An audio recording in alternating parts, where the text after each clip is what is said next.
My husband died 5 months ago. This morning, I saw his exact double. I secretly followed him home and discovered a horrifying truth. My name is Maya. I'm 35 years old, and I'm originally from North Carolina. My life wasn't some small-town girl makes it big story. I was just a kid from the coast who worked hard, moved to Chicago for college, and built a life for herself with her own 2 hands and a clear head. I'm a senior CPA for a construction supply company. It's not a glamorous job, but it's stable. People say accountants are dry. I just think I'm used to looking at numbers and keeping things in order. But when you spend too long keeping things in order, you can forget to guard your own heart. I was married to Ethan for 6 years. He was 5 years older, a construction project manager who was often out on site. When we first met, he was the perfect mix of mature and kind. When he visited my family back home, he was respectful, even placing a flower by my grandparents' photograph on the mantel. He'd praise every single dish my mother cooked. My mom would tell the neighbors, "My Maya is blessed to have found such a decent man." Hearing that, I told myself the same thing. A woman is lucky to have a husband who knows how to act right. His family was here in Chicago. My mother-in-law, Eleanor, is 64. She's a devout Catholic who attends Mass as regularly as a clock chimes. She wasn't a domineering mother-in-law. On the contrary, she was gentle, quiet, and full of advice. Just keep things proper, Maya. A household with order is a peaceful one. She was a firm believer in reaping what you sow. One evening, I came home late from work, exhausted and stressed. She just placed a bowl of hot soup on the table and said softly, "Anger only burns the one who holds it, dear." Her words had a way of calming me down. I grew to love my mother-in-law for that gentleness. But there was someone else in Ethan's family. His sister, Diana. Diana was 3 years older than Ethan, a successful real estate broker with a wide network and a voice as smooth as velvet. "I'm just looking out for you," was a phrase she used like a habit. Whether she was truly looking out for me or looking out for herself was a lesson I would learn the hard way. Diana had a talent for making everyone believe she was right, and her version of right always seemed to bend in her favor. Our apartment was in Lincoln Park, not overly luxurious but neat, a place we'd bought together. I'm meticulous, so everything in our home had its place. Where the salt shaker went, where the sugar jar went, where the documents went, I organized it all. Outsiders saw it as tidy. I knew the truth.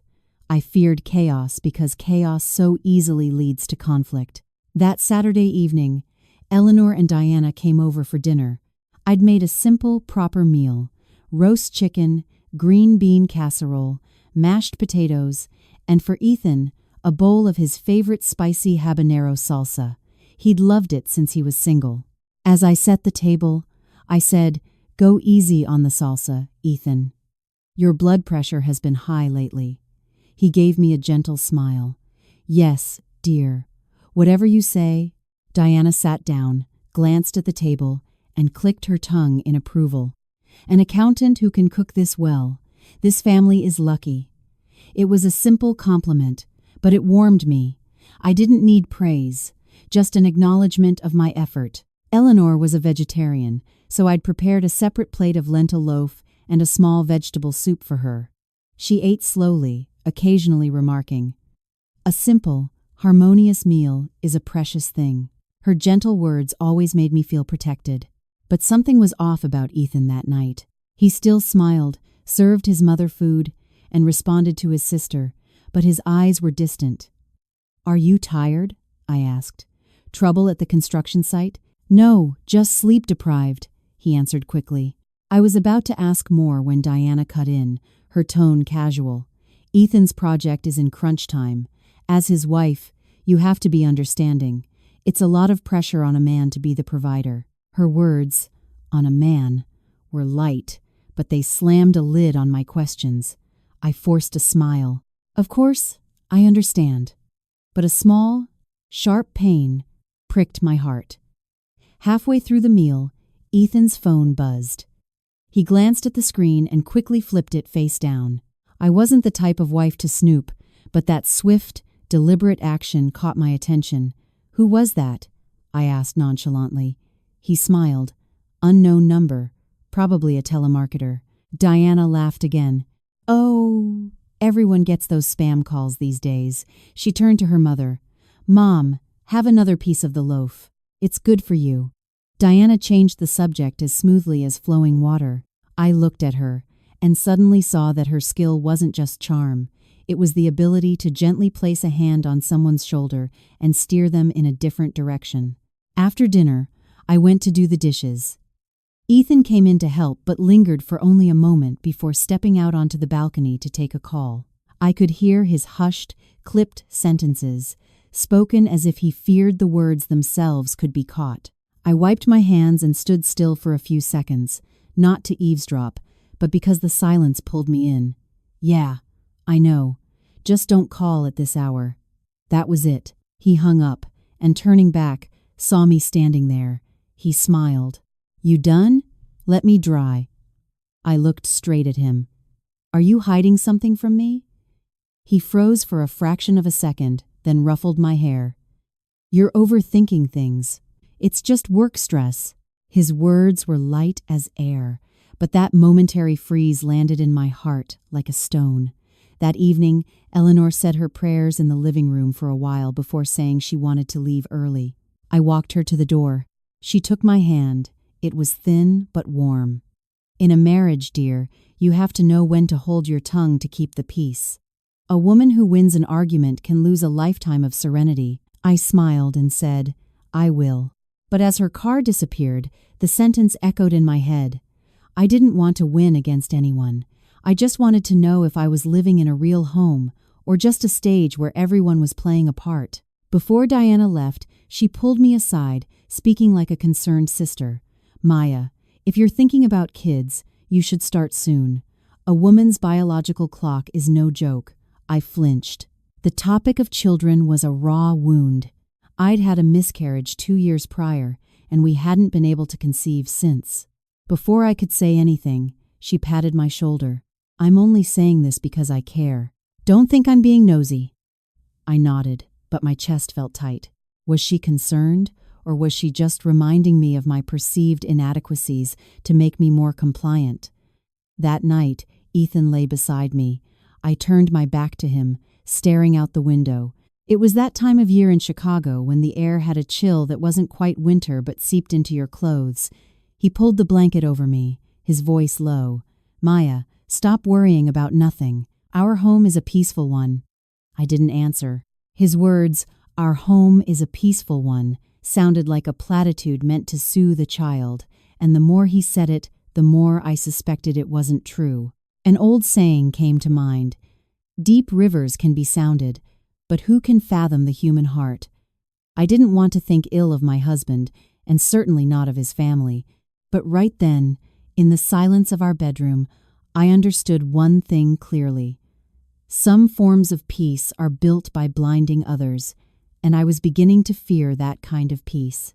That night was late, in May of 2025.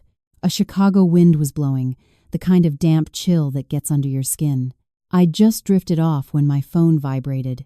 The screen lit up with Diana's name. A call from her at this hour made my heart skip a beat. I answered.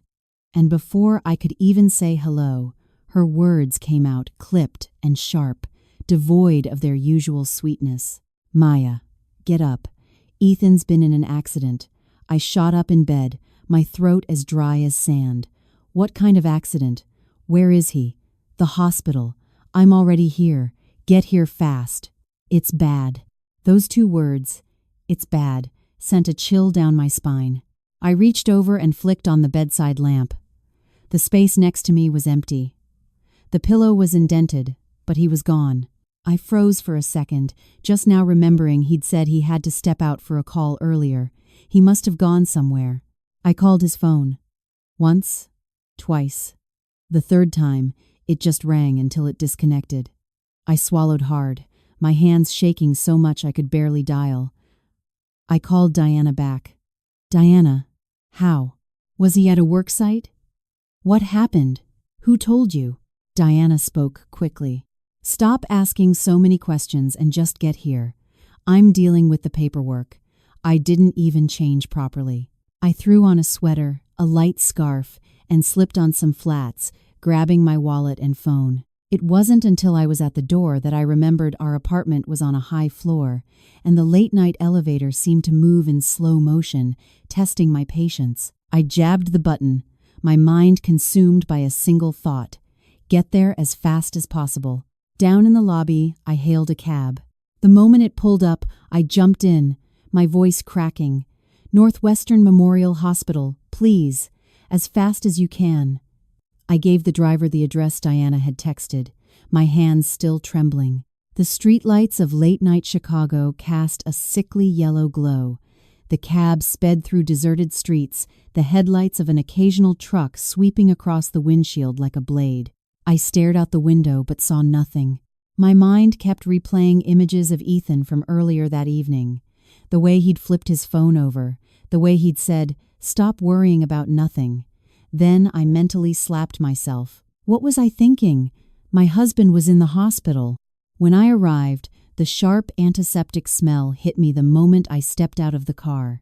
The emergency room hallway was brutally bright, a chaotic mix of footsteps, rolling gurneys, and names being called over the intercom.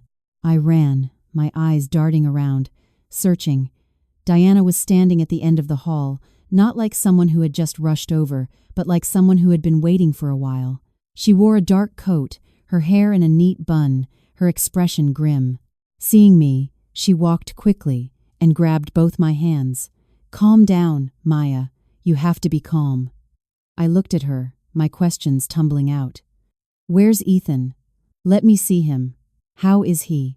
Diana squeezed my hands harder, her voice low. "He's in trauma. The doctors said it's severe." I tried to push past her toward the trauma room doors, but she held me back. Her grip wasn't violent, just firm and precisely placed, like someone who knew how to control a panicked person. "You can't go in. They won't let you. Just stand here and don't make a scene." I turned to look at the closed doors of the trauma unit. A red light glowed above them. Nurses moved in and out, their faces tense. I saw a strange man sitting on a bench, his clothes dusty, his head bowed. I was about to ask who he was when Diana pulled me aside. "Sit down. I've called Mom." I was startled. "Mom? Does she know?" "How will she handle this?" "She knows. She's on her way. You need to be strong." The command in her voice was clear. I bit my lip. In my life, I wasn't afraid of professional challenges or working late nights, but this fear was different. This was the fear of losing a loved one, a fear that makes everything else seem insignificant. About 20 minutes later, Eleanor arrived. My mother-in-law stepped out of the car, her back slightly stooped, clutching a brown cloth bag. Her face was pale, but she wasn't crying hysterically. She looked at me, her eyes red, and then gripped my hand tightly. Her hand was cold. "Diana told me about Ethan." She couldn't finish the sentence, swallowing the words. She took a rosary from her bag and began to move the beads through her fingers, her lips moving in silent prayer. I looked at her and my heart ached. A woman who had spent her life in prayer and piety, never imagining she'd one day be standing outside an ER, waiting for news. Diana stood beside her, handing her a tissue. "Mom, you need to save your strength. If you collapse, Maya will fall apart." Hearing that, my chest constricted. I didn't dare to cry out loud anymore. It felt as if my tears would make Eleanor collapse, and if she collapsed, I would be the one to blame. I suddenly felt tied by an invisible rope. A doctor emerged, his white coat pristine, a surgical mask pulled down to his chin, his forehead dotted with sweat. He spoke quickly, using a lot of medical jargon. I only caught fragments: multiple traumas, critical condition, currently intervening. I lunged forward. "Doctor, please, let me see my husband. I'm begging you." Before the doctor could respond, Diana spoke up, her voice clear and decisive, like a designated representative. "Doctor, please do everything you can. Our family will sign whatever is necessary. We just ask that you be discreet, for my mother's sake. She has a weak heart." The doctor glanced at Diana, nodded, and went back inside. I stood there, stunned, feeling completely adrift. I was the wife, but my words couldn't reach the doctor directly. They had to pass through Diana. I turned to her, my voice choked. Diana, I'm his wife. I have a right to know exactly what's happening. Diana looked me straight in the eye. Her gaze wasn't harsh, but it was unyielding. Maya, listen to me. You can't help anything by panicking right now. Sit down and wait for the doctor. I wanted to argue, to snap back, but then I looked at my mother-in-law, her fingers flying over the rosary beads, her lips moving in prayer. I swallowed my words. Don't air our dirty laundry in public. The phrase Eleanor often used now felt like a weight on my chest. For her sake, I told myself. Time crawled by. Every time the ER doors opened, my heart leaped. Diana occasionally stood up to take calls, turning her back and speaking in a low voice. I couldn't hear what she was saying, only snippets like, "Yes, I know. Let me handle it." Near midnight, the doors opened again. The doctor came out, his face grave. I shot to my feet, my legs so weak I nearly buckled. Eleanor stood up too, the rosary slipping from her grasp before she quickly retrieved it. The doctor looked at the three of us and said a sentence that felt like a hammer striking stone. The family needs to prepare themselves. I don't remember how I breathed after that. I only remember Diana immediately supporting Eleanor's shoulder while her other arm pulled me close, gathering us into a single unit to hear the final verdict. And in that huddle, I suddenly realized that from the moment I had set foot in the hospital, every crucial action had been orchestrated by Diana. I was just following her lead, when I should have been the one standing closest to my husband. The thought flashed through my mind before being consumed by fear. At that moment, I was praying to God, to anyone, for Ethan to live. But in that cold, sterile hallway, I felt one thing with chilling clarity. When people are in a state of panic, they cling to the calmest person. And if that calm person has their own agenda, the panicked ones are nothing more than puppets. I didn't know where that night would lead me. I only knew my throat was tight and my eyes burned, but I couldn't cry out loud. I was afraid my mother-in-law would collapse, afraid our family would shatter, afraid everything would crumble at once. The doctor paused after saying, "Prepare yourselves," giving us a beat to absorb the blow. I could hear the blood rushing in my ears. Beside me, Eleanor clutched her rosary tighter, her lips trembling. Diana held onto her mother's shoulder and looked at me, her eyes like nails. "Don't you fall apart, Maya." I wanted to scream, "Let me in! I'm his wife!" But my throat felt like it was being squeezed shut. All I could think was, if I lose control, Mom will collapse, and if she collapses here, everyone will see me as the one who pushed her over the edge. The doctor continued, his voice steady, as if he'd delivered this line too many times. "We did everything we could, but the patient didn't make it." I don't remember if I cried out. I just remember my knees giving way. I grabbed onto Diana's sleeve like a drowning person clinging to the side of a boat. She caught me, but her support wasn't soft. It was like catching a falling object to prevent it from shattering, not embracing it for comfort. I looked up at the doctor, the words forcing their way out of my breathless chest. "Doctor, please, let me see him, just for a minute." Before the doctor could reply, Diana cut in, her voice sharp but still veiled in a layer of concern. "Doctor, the injuries were extensive, correct? Are there biohazard protocols we need to follow? My mother has a heart condition. Please don't let her see anything that would traumatize her. She couldn't bear it."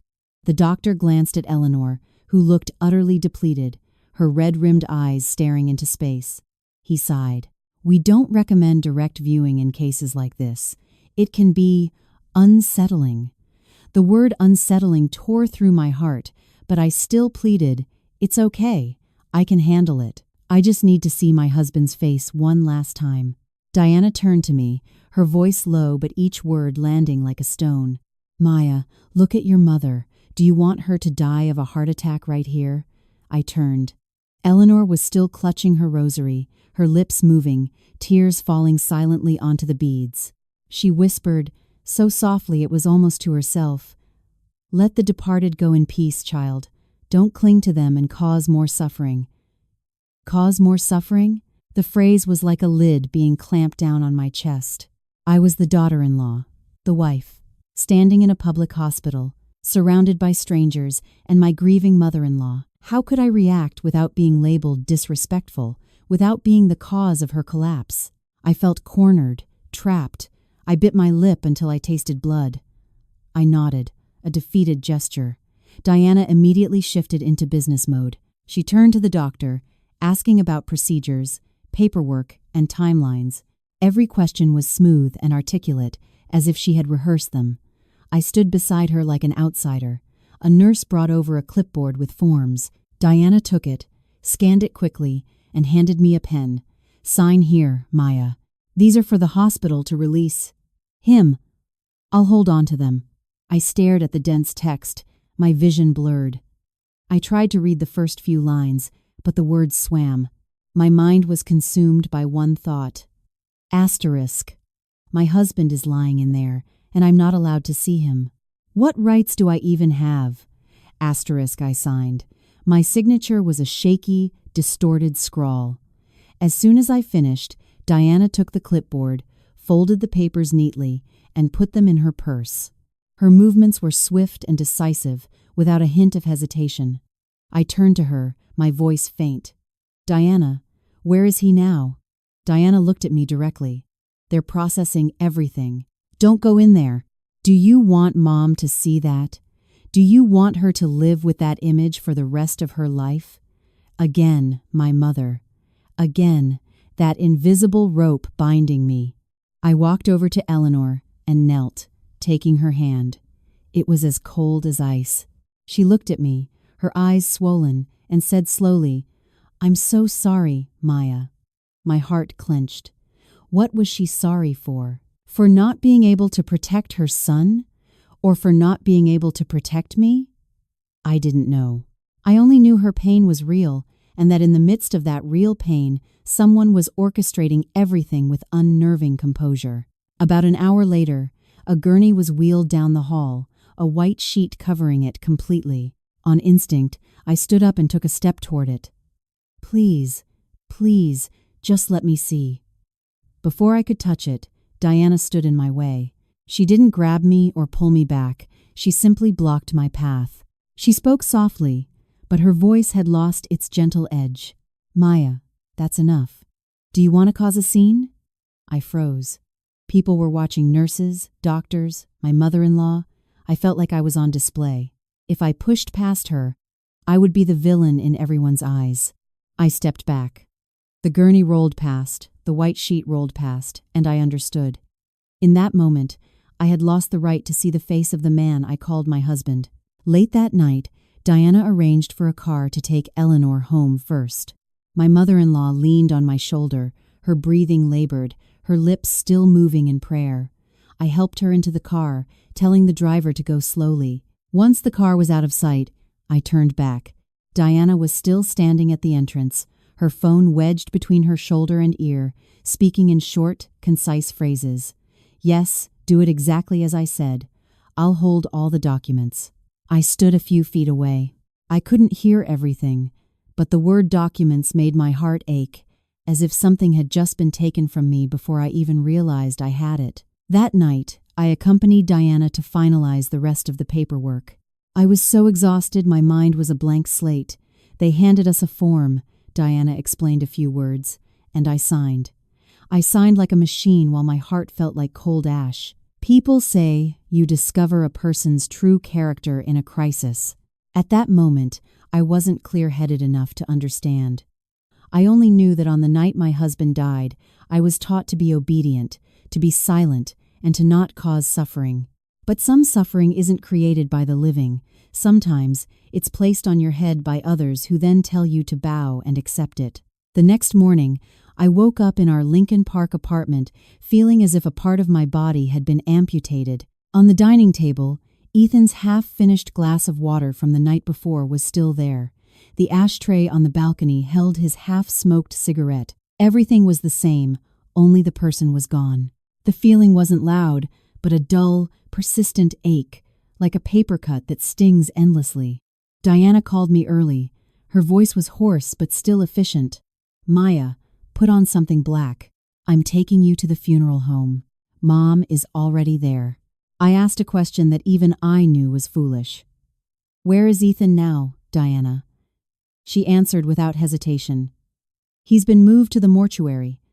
Don't ask any more questions. I've taken care of everything. Asterisk, I've taken care of everything. Asterisk, the phrase was repeated like a stamp on every event. I nodded and got dressed. As I buttoned my shirt, my hands trembled so much I could barely manage it. I looked in the mirror at my pale face and realized for the first time that some shocks can age a person overnight. The funeral home was more crowded than I expected. People came not just out of love, but out of obligation. Ethan's colleagues, business partners, distant relatives, they filled the hallway. The mournful sound of an organ felt bone-chilling. The scent of incense, lilies, and roses mingled into a heavy, numbing aroma. I walked in, my legs feeling like jelly. Eleanor was sitting in the front row, the rosary still in her hands. She looked at me, her eyes red, but she kept her voice steady. You're here, dear. She took my hand, squeezing it as if she feared I too would dissolve into smoke. Diana was different. She stood at the reception table, directing people where to place wreaths, who should sign the guest book, where to sit. Everything moved to her rhythm.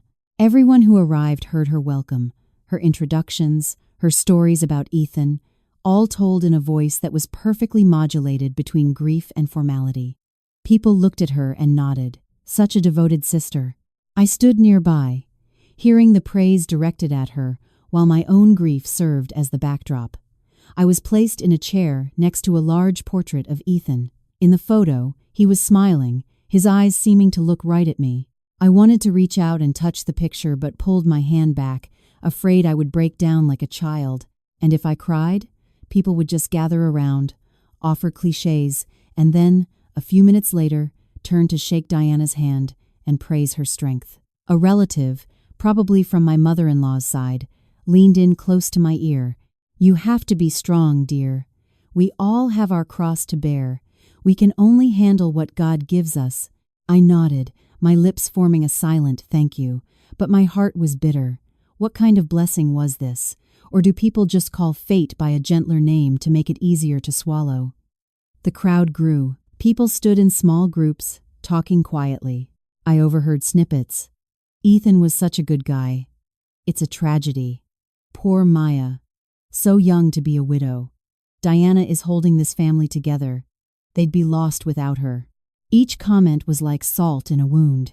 I wasn't jealous of the praise.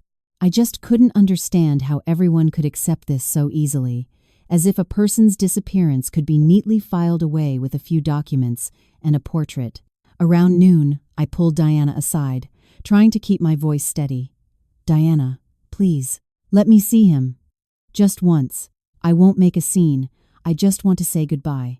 Diana's eyes darkened for a split second before she sighed, reverting to her role as the caring older sister. Maya, I understand. But why would you want to see him like that and have that image haunt you for the rest of your life? If you see him, will you ever find peace? Will Mom? I was speechless. Once again, she used our mother like a shield to silence me. I glanced over at Eleanor. She was sitting quietly, her eyes fixed on the floor, the rosary slipping through her fingers. She looked so small and fragile in that large, noisy room.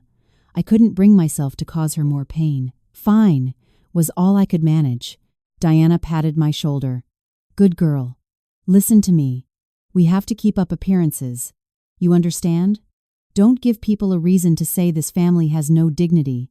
I understood, but this dignity felt like a knife's edge, cutting into my heart until it bled. In the afternoon, the family held a small luncheon at the funeral home. I couldn't eat.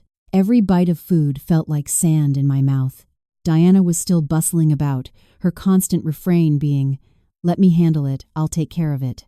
At one point, I was just sitting there, lost in a daze, and she leaned in to whisper, "Don't just sit there looking lost.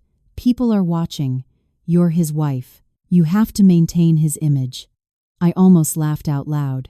Maintain Ethan's image, or the image of this family.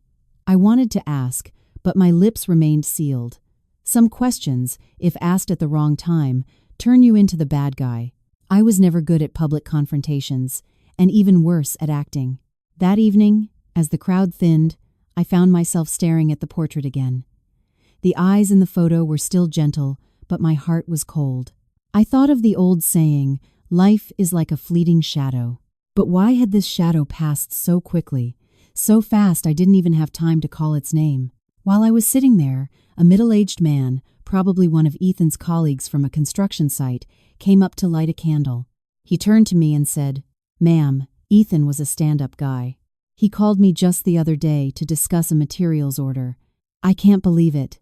His voice broke. "Please, take care of yourself." I nodded my thanks, but that one detail called me just the other day made me freeze. Which day was that? Ethan was still making business calls. So why didn't I know where he was going the night of the accident? I was about to ask for more details, but Diana stepped in, cutting off the conversation with a sad but polite smile. "Thank you for your kindness. Maya is still in shock. If you have any business matters to discuss, please direct them to me." I looked at her, the way she positioned herself in front of me, shielding me from the conversation. It felt like I was being pushed further and further away from any information related to my own husband. I was the wife, but everyone spoke to his sister. I was the one grieving, but they praised her for managing it. That night, after taking Eleanor home, I helped her out of the car. She grasped my hand and whispered, "You've been dealt a heavy burden, my child. My heart aches for you." Her eyes were red, her voice hoarse. I wanted to say it was okay, but a lump formed in my throat. When I got back to the apartment, I collapsed onto the living room floor. The silence was so profound I could hear the hum of the refrigerator. I looked around. Everything was still in the exact place I had arranged it, but I suddenly felt like a guest in my own life. I didn't cry anymore.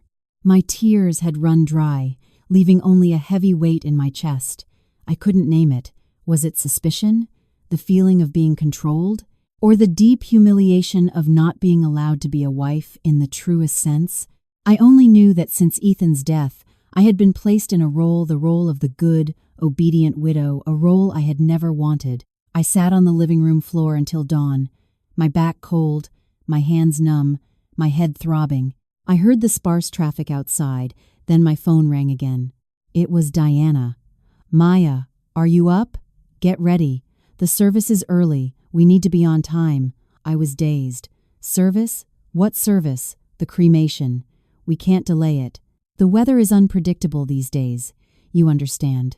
I shot up, my heart sinking. I didn't remember agreeing to a cremation, or had I nodded in a moment of utter exhaustion?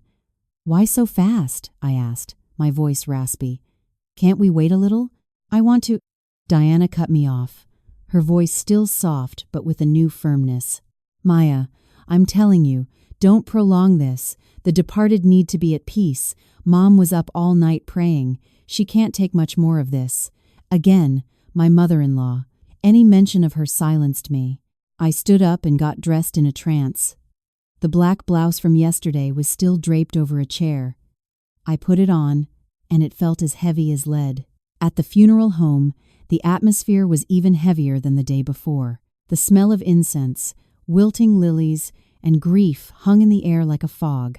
Eleanor was already there, sitting in a corner, her eyes red and listless from lack of sleep. Seeing me, she took my hand, which trembled slightly. "Have you eaten anything, dear?"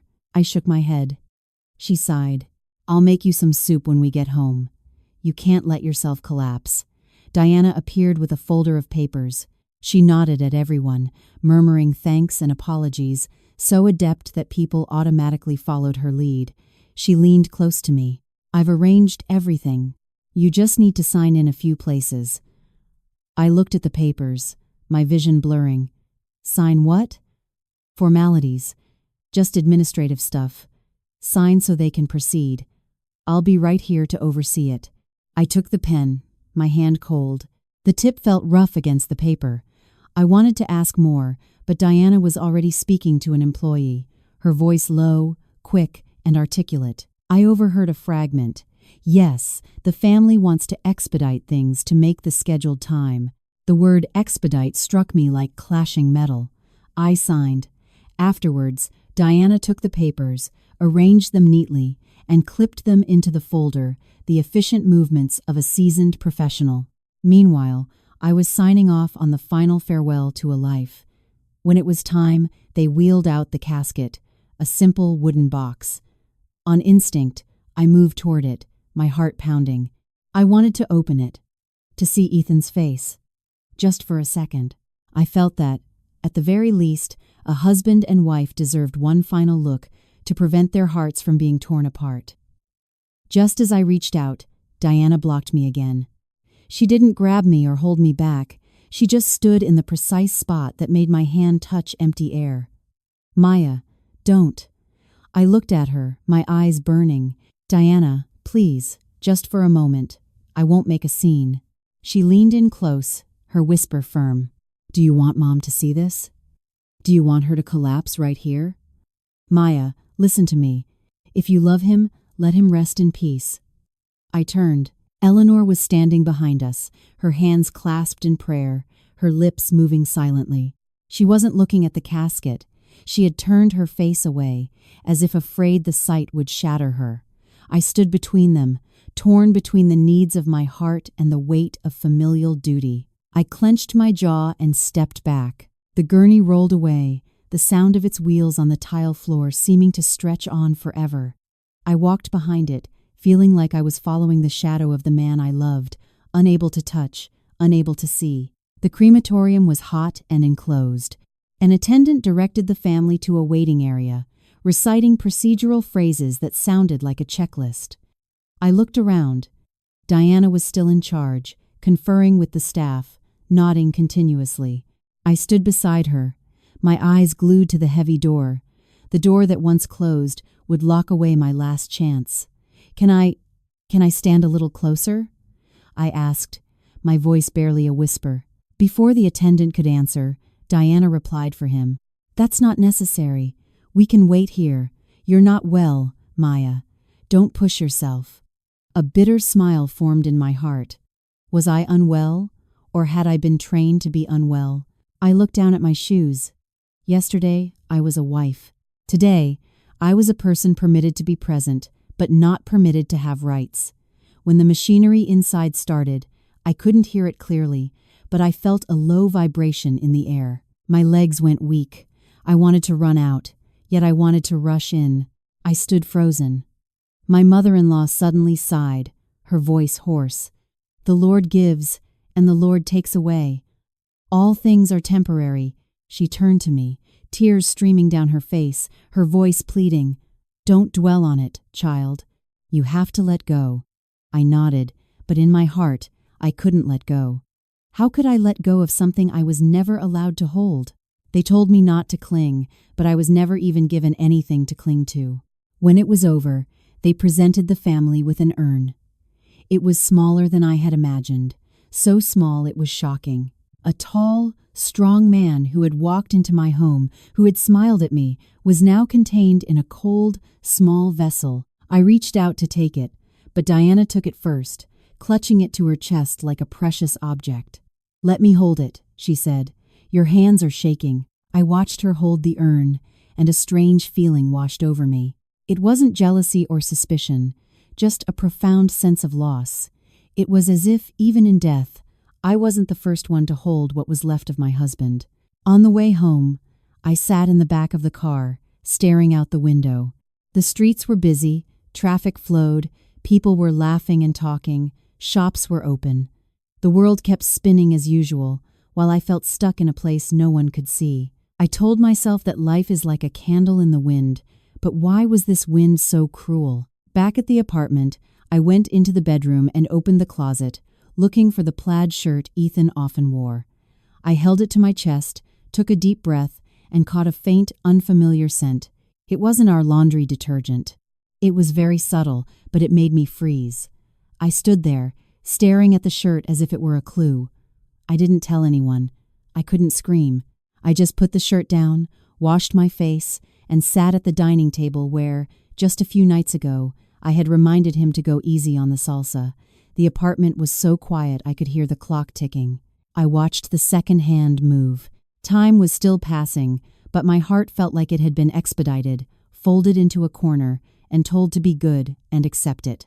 People always say, keep up appearances. I had tried to keep up appearances for my husband's family, for my mother-in-law, for the sanctity of my marriage. But on the day I said goodbye to him, I began to understand that some appearances are constructed to make it easier for others to control you. And when they tell you to expedite, sometimes the thing being left behind isn't time, but a wife's right to grieve properly. I lost the energy to count the days. After the cremation, I just remember waking up each morning with a dry throat, swollen eyes, and a head that felt like it was filled with rocks. I went back to work. I signed checks, approved invoices, and sat in front of my computer. My hands moved, but my mind was elsewhere, floating in a gray haze.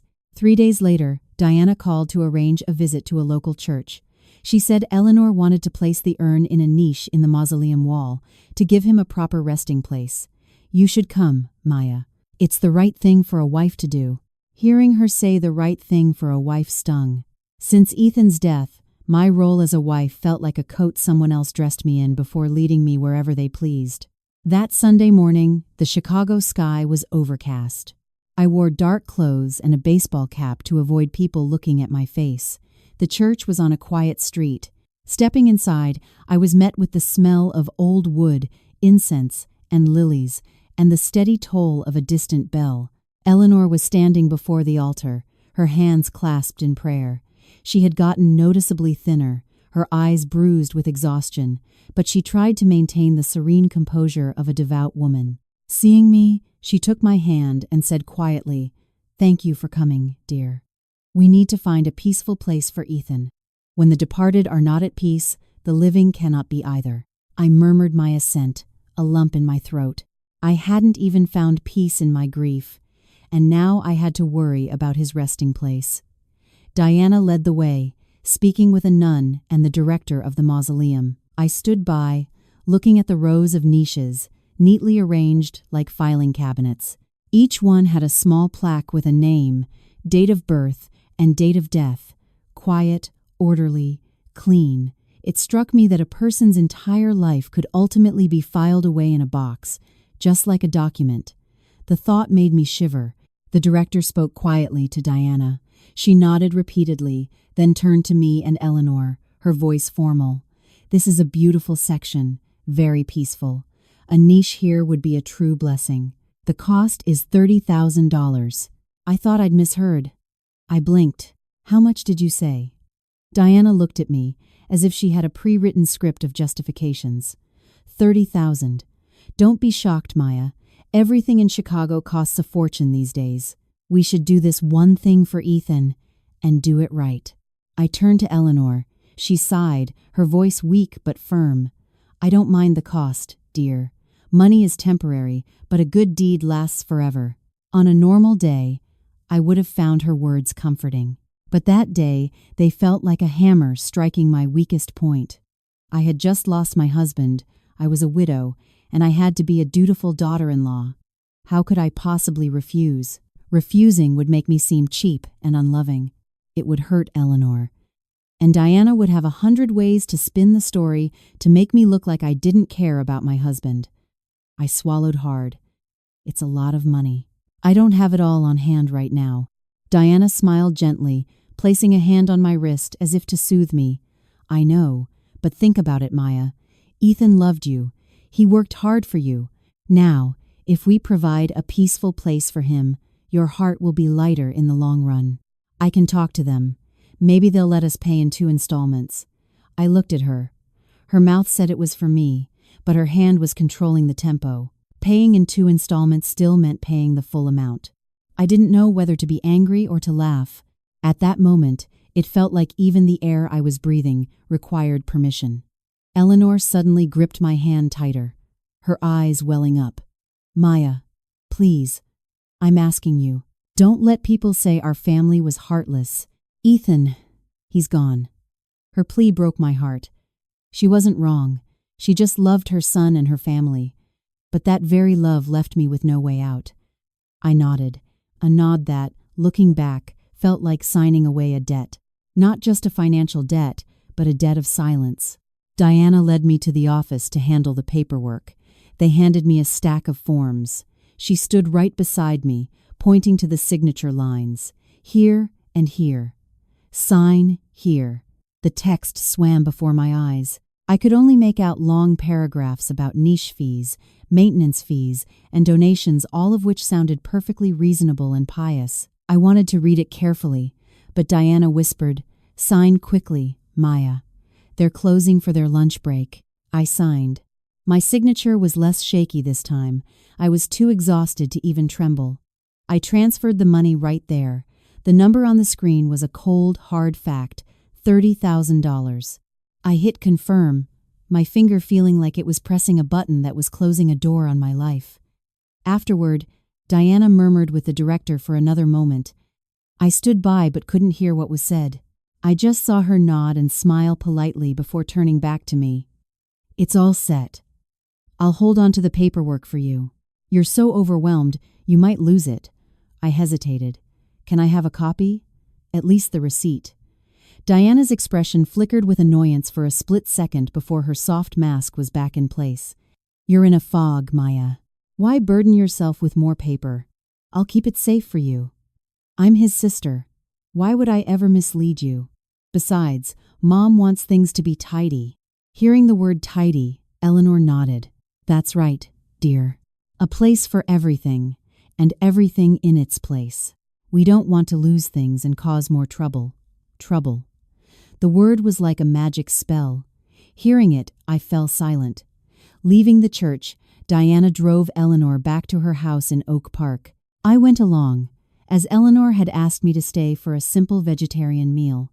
The meal consisted of butternut squash soup, fried tofu with lemongrass, and steamed vegetables with soy sauce, simple and clean. Eleanor served me a piece of tofu. "Eat, dear. You're too thin." I brought the food to my mouth, but I couldn't taste anything. My mind was stuck on the number $30,000 and Diana's phrase, "I'll hold on to the paperwork." I'm not a greedy person, but I am an accountant. I value clarity. Any expense should be documented. But here, my only receipt was faith, and faith doesn't come with a bill of sale.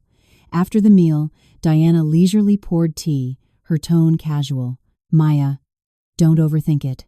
Right now, you just need to focus on lighting a candle for him on the right days.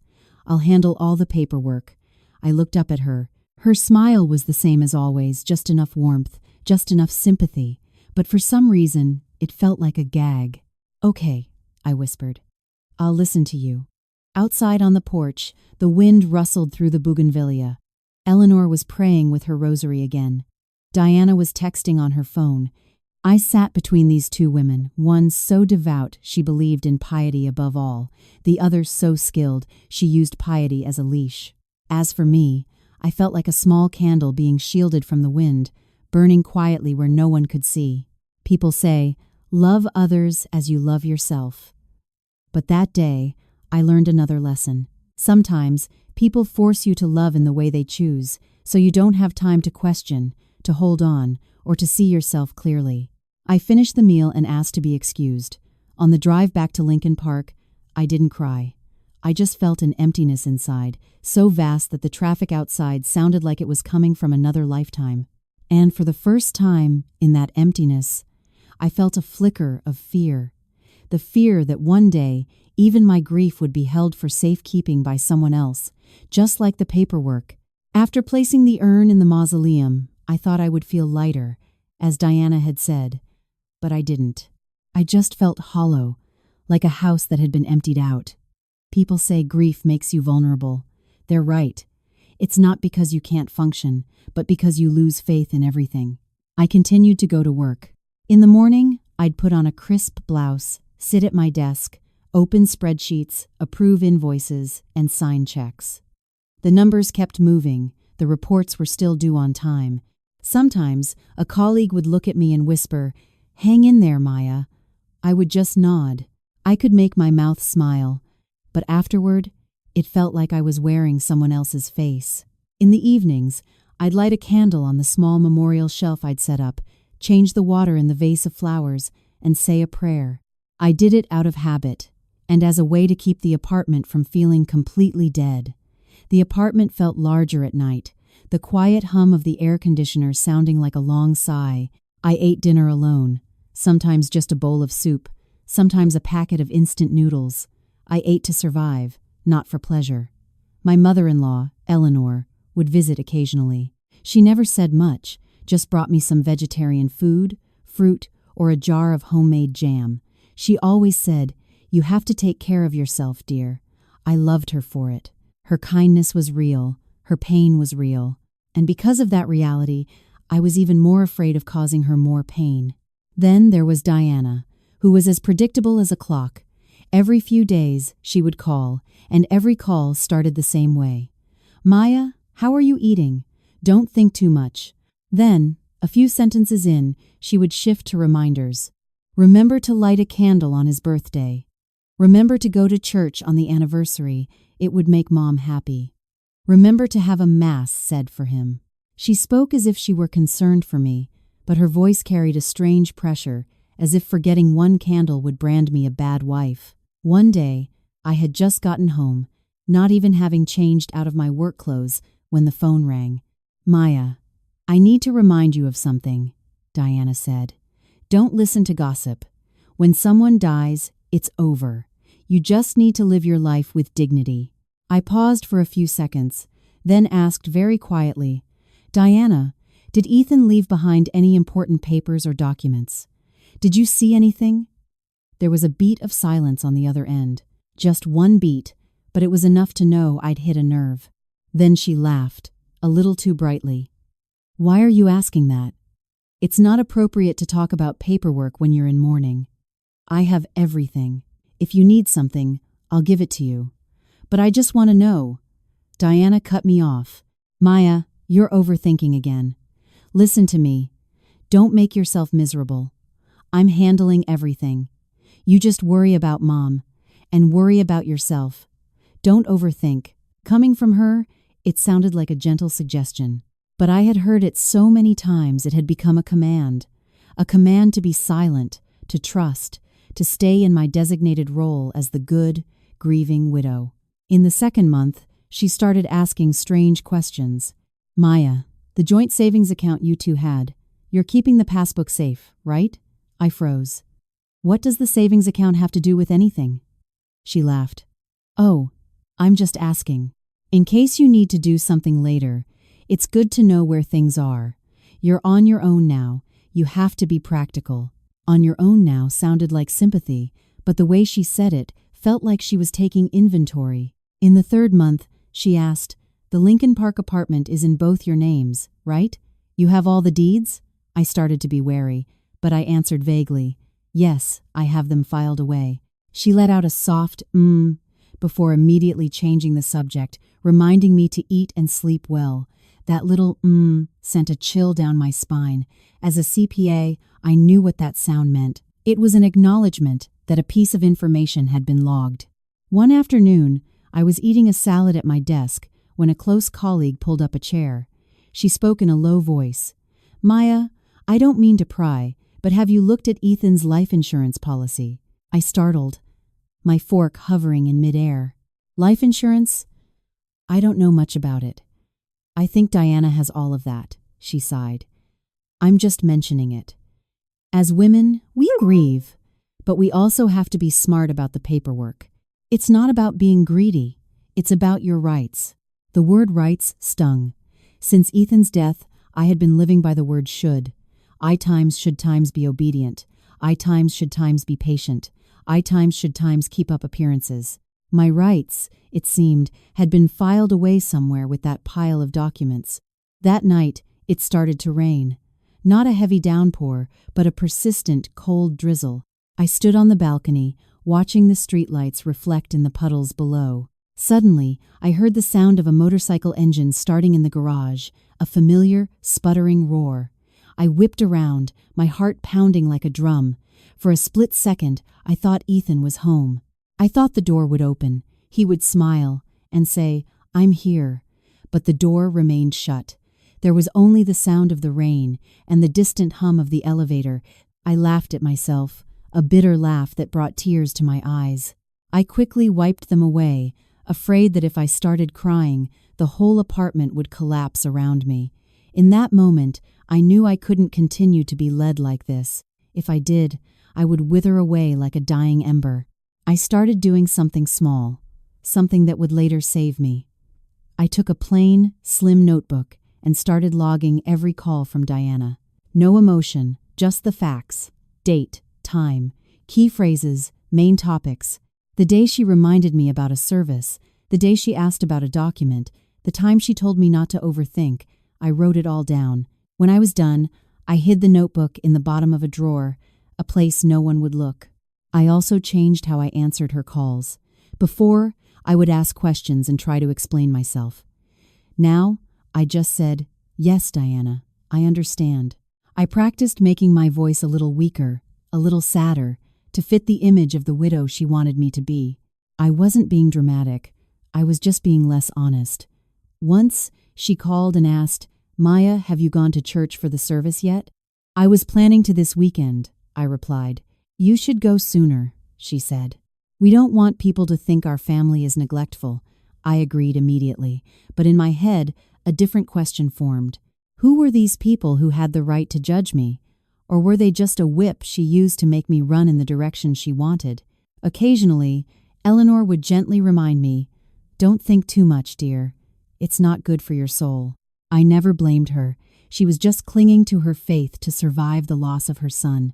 I loved her, which made me even more certain that if something was wrong, the fault wasn't with her. From the 4th month on, I began to feel the gaps more acutely, as if there were corners of this life that someone was deliberately keeping me from entering. Every time I asked about paperwork, Diana would say, "I have it." Every time I wanted to handle something related to Ethan myself, she would say, "Let me do it." She even said once, in a very serene voice, "If you keep worrying, Ethan's soul won't be at peace." There's an old saying, a guilty conscience needs no accuser. I didn't jump to conclusions. I just knew that every time I mentioned the word paperwork, Diana's voice would falter. And every time it faltered, my own mind became a little clearer. 6 months passed like this. I lived by routine, breathed through my grief, and learned to be silent as a form of self-preservation. I no longer asked questions expecting answers. I started listening to figure out what was being hidden. Some nights, after lighting a candle, I would sit on the sofa and watch the flame flicker, telling myself a very practical truth. Asterisk, being gentle doesn't mean being blind. Asterisk, I didn't say it to anyone, not even Eleanor. I just held onto that thought like a small, hot coal in my chest. A small coal, but one that, with the right gust of wind, could ignite a fire. It was early September 2025. The Chicago air had lost its summer humidity, but the afternoon sun still cast a warm, golden glow on the pavement. I left work a little early, stopping at the grocery store to buy things for Ethan's 6-month memorial, just as Diana had instructed. My mind was on a simple list: candles, flowers, some fruit, a loaf of bread, and a few other items Eleanor said were appropriate. The grocery store was bright, with soft music playing. People pushed carts, chose produce, laughed, and talked. It was so peaceful it made me feel like an outsider. I walked past the vegetables, the meat counter, the spice aisle, holding a box of candles, my heart as empty as a clean bowl. I was standing in front of the fruit display when I caught a familiar scent of very specific, smoky, habanero hot sauce. I froze. Ethan used to love it, but since his blood pressure had gone up, I'd forbidden it. He'd laughed and said, "Whatever the wife says, goes. I don't want to get a lecture." The memory surfaced in my mind, as clear as if someone had whispered it in my ear. I turned toward the condiment aisle. Amidst the neatly arranged bottles and jars, I saw a man in a faded t-shirt, dark shorts, and old sandals. He was holding a bottle of that exact hot sauce, squinting to read the label under the bright lights. The slight stoop of his shoulders, the way he narrowed his eyes to read small print, it was exactly like Ethan. So much like him that my heart felt like it had been violently yanked, a sharp, stabbing pain. I stood there, paralyzed for a few seconds. My mind wasn't thinking rationally. It was pure instinct screaming, "Asterisk, that's my husband." Asterisk. I abandoned my shopping cart and started walking toward him. Each step felt like walking on cotton, yet my legs were as heavy as lead. I reached out and grabbed his wrist. My hand was cold, but my grip was surprisingly strong. "Ethan." The man whipped around. Our eyes met. For a fraction of a second, I saw a flash of pure panic in his eyes, quick as lightning. Then, just as quickly, his face went blank. He pulled his arm back gently, his voice taking on a slight, forced accent. "You've got the wrong guy, ma'am." "My name's Leo. Just moved here from out of state." I didn't answer. I stared at the corner of his left eye, at the faint, crescent-shaped scar there. The scar he'd gotten in a bike accident years ago. I had been the one to apply the antiseptic, muttering, "You drive like a teenager." He had just grinned and said, "Good thing I've got my own private nurse." I glanced down at his left hand. The tip of his pinky finger was missing.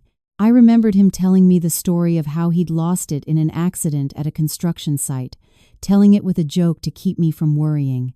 These were not marks a man could fake. The man started to avoid my gaze, beads of sweat forming on his temples despite the cool air of the store. He tried to smile. "Really, ma'am, you've made a mistake. People look alike, you know." I still didn't speak. I just tightened my grip on his wrist, my voice so steady it sounded cold even to me. "Stop acting. What are you afraid of?" A second later, he yanked his arm free. The bottle of hot sauce fell onto the shelf with a clatter. He took a step back, his eyes darting around for an escape route. Then he turned and bolted. Several people stared. A store employee started to walk over, but I remained still. I didn't scream. I didn't faint. I didn't cry. It was strange. It felt like something inside me had just shut down, locking away all soft emotions. I followed him, weaving through the bakery aisle, dodging shoppers, and heading straight for the exit. I walked quickly but calmly. I knew if I yelled, he would vanish like smoke. I got to the parking lot just in time to see him jump on an old motorcycle, the engine sputtering to life before he sped out onto the street. Without hesitating, I hailed a cab. My voice was so firm, the driver jumped. "Sir, please follow that motorcycle up ahead, but keep your distance. I'll make it worth your while." The taxi pulled away. I sat in the back, my hands on my lap, my palms slick with sweat. The motorcycle crossed a bridge, the wind whipping against the windows. The city outside was still loud and bustling, but in my mind there was only a straight line connecting my heart to the back of that man. He wasn't driving recklessly, more like someone who was afraid of being followed but didn't dare to speed. The motorcycle turned into a neighborhood in Cicero, where the streets grew narrower, the houses were packed tightly together, and power lines crisscrossed overhead like a spiderweb. I told the driver to slow down and stop a block away. I got out and hid behind a large tree, my heart pounding, but my mind was clearer than it had ever been. The door of a small, one-story house with a tin roof opened, and the man went inside. A few seconds later, a weary-looking woman came out and took a plastic grocery bag from his hand, saying something I couldn't hear. Then, from inside the house, two small children burst out like birds from a cage. "Daddy's home! Daddy's home!" I froze, a ringing in my ears. I thought I'd misheard, but no. A little boy hugged the man's leg tightly, while a little girl jumped up and down, laughing. The man bent down, picked one of them up, and ruffled the other's hair. His smile was so natural it made me want to be sick. Daddy, not uncle, not grandpa. Daddy. I grabbed onto the tree trunk to keep from falling. In that instant, the memorial shelf in my Lincoln Park apartment flashed in my mind. The portrait of Ethan, still smiling. The candles I had lit for 6 months. The $30,000 niche in the mausoleum that I had paid for. It was all a cruel, elaborate lie. I wanted to run out there, grab him by the collar, and demand to know if his performance was over. But a part of me held back, cold and rational. Asterisk, if you cause a scene, you'll lose him. All you'll get is a shouting match and public humiliation. The truth will slip away. Asterisk, I took out my phone and snapped a photo. It wasn't perfectly clear, But it was enough. Enough to see him holding a child, enough to see the woman in the doorway, enough to prove that this small house was real. Right now, if you are reading this story, let me ask you a question. If you saw the man you had mourned for 6 months holding a child who called him daddy, what would you do? Because as the story unfolds, the truth will reveal something that will leave you stunned. I turned and walked away from that street, my feet feeling like they were stuck in mud. I wasn't crying. I had no tears left. I only felt a cold dread creeping from the back of my neck down my spine, as chilling as the edge of a well. When I got home, I locked the door and leaned against it. The apartment was still clean and orderly, as always. But in my eyes, it now looked like an empty stage set. I walked straight to Ethan's home office, a room I had rarely entered out of respect for his privacy. I stood in front of the safe, my hand on the combination dial. I took a slow, deep breath. People say a guilty conscience needs no accuser. Today, I had seen the accusation with my own eyes. And from that day on, I understood that when the truth reveals itself, even the gentlest heart will turn to stone to avoid being led astray again. I stood before the safe for a long time, not because I'd forgotten the combination, but because my hands were trembling in a new way. It was the trembling of someone who had just witnessed the truth and was trying not to be consumed by it. The safe was built into the wall, hidden behind a bookshelf. Inside were mostly documents, the deed to the apartment, savings bonds, a few business contracts. Ethan had always told me, "You hold on to these. You're more careful than I am." I had believed it was a sign of his trust. Now, I wondered if sometimes people hand you the keys, not so you can open the door, but so you think you're in control. I turned the dial. The soft click echoed in the silent room. The heavy door swung open, releasing the cold smell of old paper and metal. I took everything out, one by one, without rushing. I laid it all out on his desk in neat piles. Property deeds, car titles, work files, insurance policies. I looked at those black and white pages, and my eyes stung. A person's life could be so neatly processed. On my phone, I still had the blurry photo from the alley. I zoomed in, looking at the man holding his child. That posture, that profile. It was so familiar I wanted to smash the screen to stop looking at it, but I didn't. I told myself I had to look, to see it clearly, because only clarity could save me now. I opened an old photo album. Wedding pictures, vacation photos, a picture from a family reunion. I found the clearest photos of Ethan's face, zooming in on his left eye, on his hand. The scar, the missing fingertip, it all matched. There was no room for the people look-alike excuse. I sank into the chair, feeling as if I was leaning against a block of ice. Details I had previously dismissed now flooded my mind. At the hospital, Diana had been waiting, as if she knew I was coming. When the doctor delivered the news, she hadn't cried hysterically like I'd expected. She'd just said, "Sign here, don't make a scene, think of Mom." The funeral was rushed, the cremation expedited. She held all the original documents, the $30,000 mausoleum niche, where she'd stood between me and the office manager, speaking privately before handing me the forms to sign. It was all like a railroad track, and I had been pushed onto a cart and sent rolling down the line. I stood up and pulled open a desk drawer. Inside were a few notebooks, some pens, a stack of business cards, and a thick envelope wedged underneath. The envelope wasn't addressed, but its edges were soft, as if it had been carried in a pocket many times. I opened it. Inside were a few faded photocopies, a bank appointment slip, a copy of some contract, and a small piece of paper with a handwritten note, * Cicero, all set. "Don't call at night. *. The handwriting wasn't mine, and it didn't look like Ethan's. The word Cicero was like a nail hammered into my heart. I didn't jump to conclusions. I just took a picture of the note and saved it to a private folder on my phone labeled Evidence. Then I did something else. I opened my laptop and created a new file titled Timeline. I logged every event I could remember, using my phone's call history to help. The date Diana called in the middle of the night. The day of the funeral. The day of the cremation. The day I transferred $30,000. And today, the day I saw a dead man holding his child. I didn't write down my feelings, only the facts. As a CPA, I knew that numbers are harder to falsify than tears. When I was done, I finally allowed myself to take a deep breath. My chest ached as if it were in a vice, but this pain was different from grief. This pain was clarifying. I sat back at the desk and looked around Ethan's office. Everything was still in its place. Before, I had seen order. Now, I saw a stage set. On the bookshelf was a black-bound ledger, its cover worn. I pulled it out and flipped through.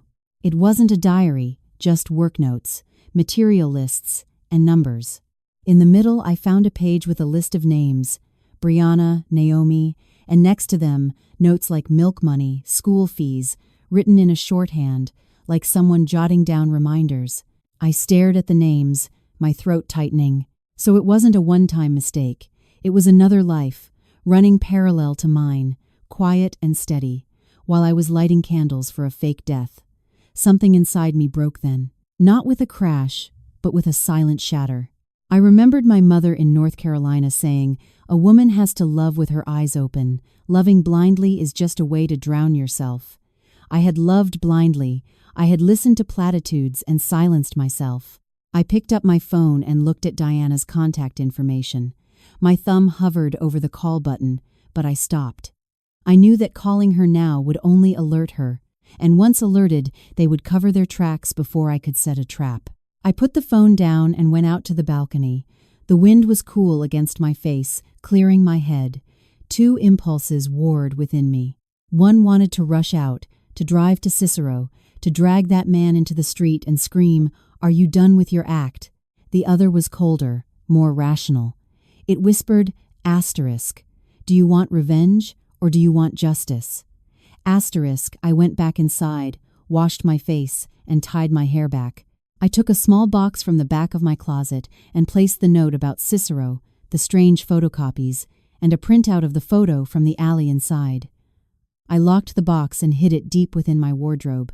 Then I did what I had done for the past 6 months. I lit a candle on the memorial shelf. But this time, as the flame caught, I wasn't praying. I watched the smoke curl upward, and I remembered a phrase my mother-in-law often used, though now it had a new meaning for me. You reap what you sow. A harvest doesn't just fall from the sky. Sometimes you have to claim it yourself, with clarity and with evidence. I placed my hand on the edge of the shelf and whispered to myself, "No one will ever use a fake death to steal my life again." With that, I turned off the lights and went to the bedroom. I lay down, my eyes wide open, staring at the ceiling. My mind was no longer a storm of grief, but a grid of straight lines, timelines, names, and a terrifyingly calm resolve. I didn't sleep that night, but I didn't break down either. I had quietly switched roles, from the woman being led to the woman taking the reins of her own life. I didn't sleep, but when morning came, I had to go to work. I took a cold shower to wake myself up, put my hair in a neat bun, dressed in my usual work blouse, and looked at myself in the mirror. My face was pale and my eyes were dark-rimmed, but my gaze was different. It was no longer the look of someone enduring, but of someone holding a ledger, ready to reconcile every last fraudulent entry. At the office, I sat at my desk and opened my computer. My hands went through the motions, but my mind was running on a parallel track. I remembered my colleague's words. It's not about being greedy, it's about your rights. Where were my rights? In that Lincoln Park apartment? In some document? In my signature? Or were they currently in someone else's pocket? Around noon, my phone rang. It was Diana. I stared at the screen for a few seconds before answering. Her voice was the same as always, sweet and even. "Maya, honey, I wanted to check in. I'm taking Mom to light a candle this afternoon. You should come." I lowered my voice, making myself sound weak, playing the part she expected. "I'd like to, Diana, but I'm not feeling well." There was a beat of silence, then she asked, almost as an afterthought, "You didn't go anywhere yesterday, did you? I called a few times and couldn't reach you." My heart jumped, but I kept my voice flat. "I went to the grocery store and came straight home. I was so tired I fell asleep early. She hummed a soft, drawn-out, I could feel the suspicion in that sound. She added, feigning concern, "You shouldn't go out too much. It's not good for you to be in crowds. You'll just start overthinking things." I let her think she was in control.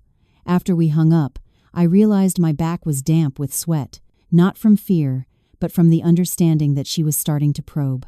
And if she was probing, she would soon try to silence me, just as she had before. That evening, I didn't go straight home. I stopped at a print shop near my building, made a physical copy of the photo from Cicero, and clipped it inside a small notebook. I couldn't rely on just my phone. In this day and age, a lost phone could mean a lost case. I needed something tangible. Back home, I locked the door, drew the curtains, and began to search the apartment like an auditor. I wasn't frantically tearing things apart. I moved methodically, room by room, the living room, the kitchen, the bedroom, the office. With every drawer I opened, I asked myself, did Ethan touch this? Could a document be hidden here? In a shoebox in the closet, I found an old parking garage pass with a name I didn't recognize. The pass was expired, but printed on it were the faint letters Cicero. I held it, my heart pounding. Cicero, again. It wasn't a coincidence. I put the pass in my evidence box. I went back to the office, opened the safe again, and laid out the documents. I stopped at the life insurance policy. Before, I had only been vaguely aware of it. Ethan had said he was planning for the future. I had been so proud, a man who planned ahead.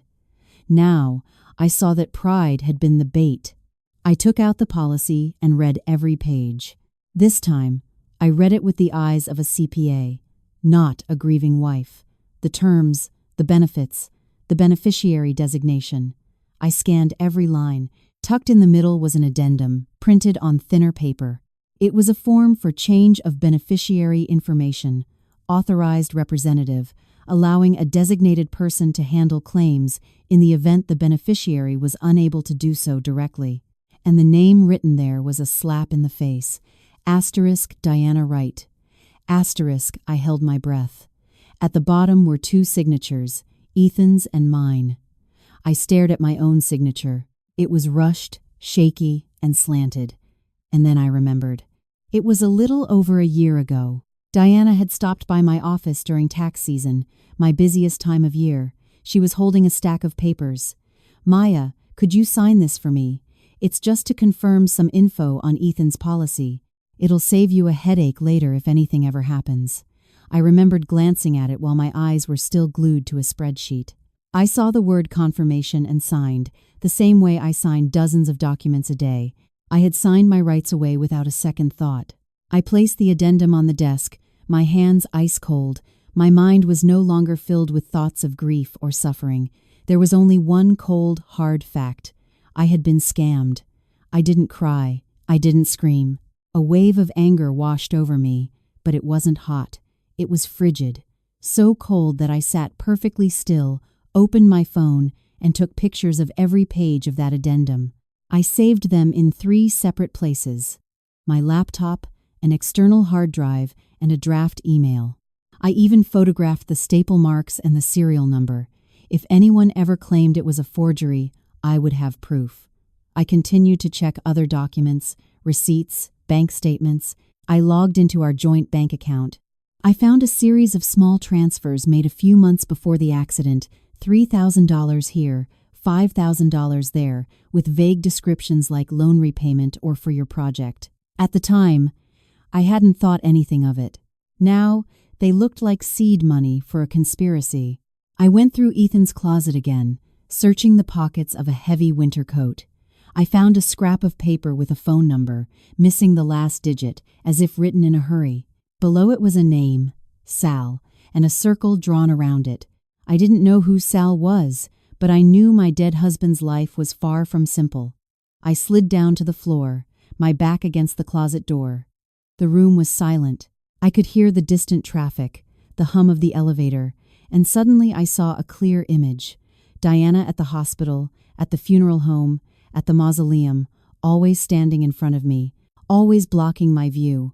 I hadn't been allowed to see my husband's face, to hold his urn first, to keep the documents. All I did was sign. I let out a dry, humorless laugh. I had never let anyone manage my own salary, yet I had let someone else manage my entire fate.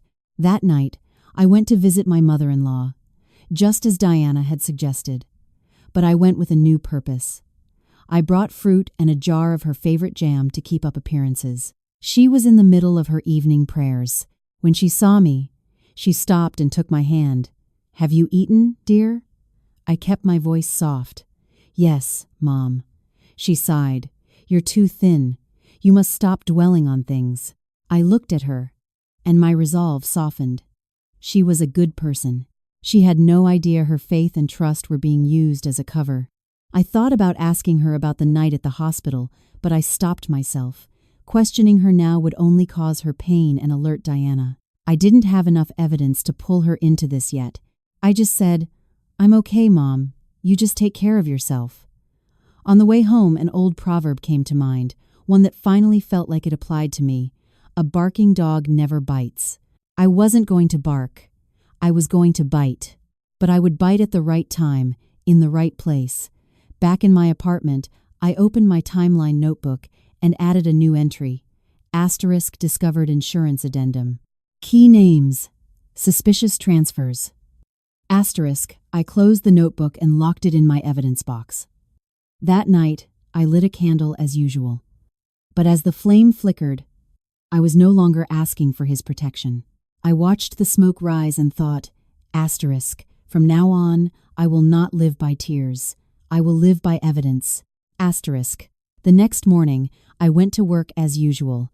No one knew a silent storm was raging inside me. I approved invoices, attended meetings, and made small talk. But whenever I heard the words life insurance, my heart would give a slight tug, like a taut string being plucked. At lunch, I told my boss I wasn't feeling well and left an hour early. The first thing I did when I got home wasn't eat, but open the safe, take out the insurance policy, and lay it on the desk under a bright lamp. I had seen the addendum yesterday. I had photographed it, but I needed to read it again, slowly, clearly, like reading a verdict. The addendum was thin, the text neat and professional, full of polite phrases like to assist the family in processing claims. It sounded so helpful, and that feigned helpfulness was the most terrifying part. I read down to the section titled Authorized Representative, Alternate Payee. The name Times Diana Wright Times was printed there as if it had been destined for that spot all along, and below it, Ethan's signature and my own shaky scrawl. I looked at that trembling signature and remembered it all so clearly. It was a little over a year ago. On a busy afternoon at my office during our quarterly closing, Diana had shown up in a beige dress, a folder in her hand. She didn't stay long, just stood by my desk, speaking quickly as if not to waste my time. "Maya, just sign a few spots for me. It's for Ethan's insurance. I had their agent review the information, and this confirmation will prevent a lot of red tape later. If something ever happens, you won't have to run around." I remembered half listening while staring at an Excel spreadsheet. "What is it?" I'd asked distractedly. She'd smiled. "Just confirming information. I'm looking out for you. It's always best for us women to have our paperwork in order." I had signed it the way I signed dozens of routine documents, and she had folded the paper, put it in her purse, and patted my shoulder. "Good girl. Get some rest. Don't work too late."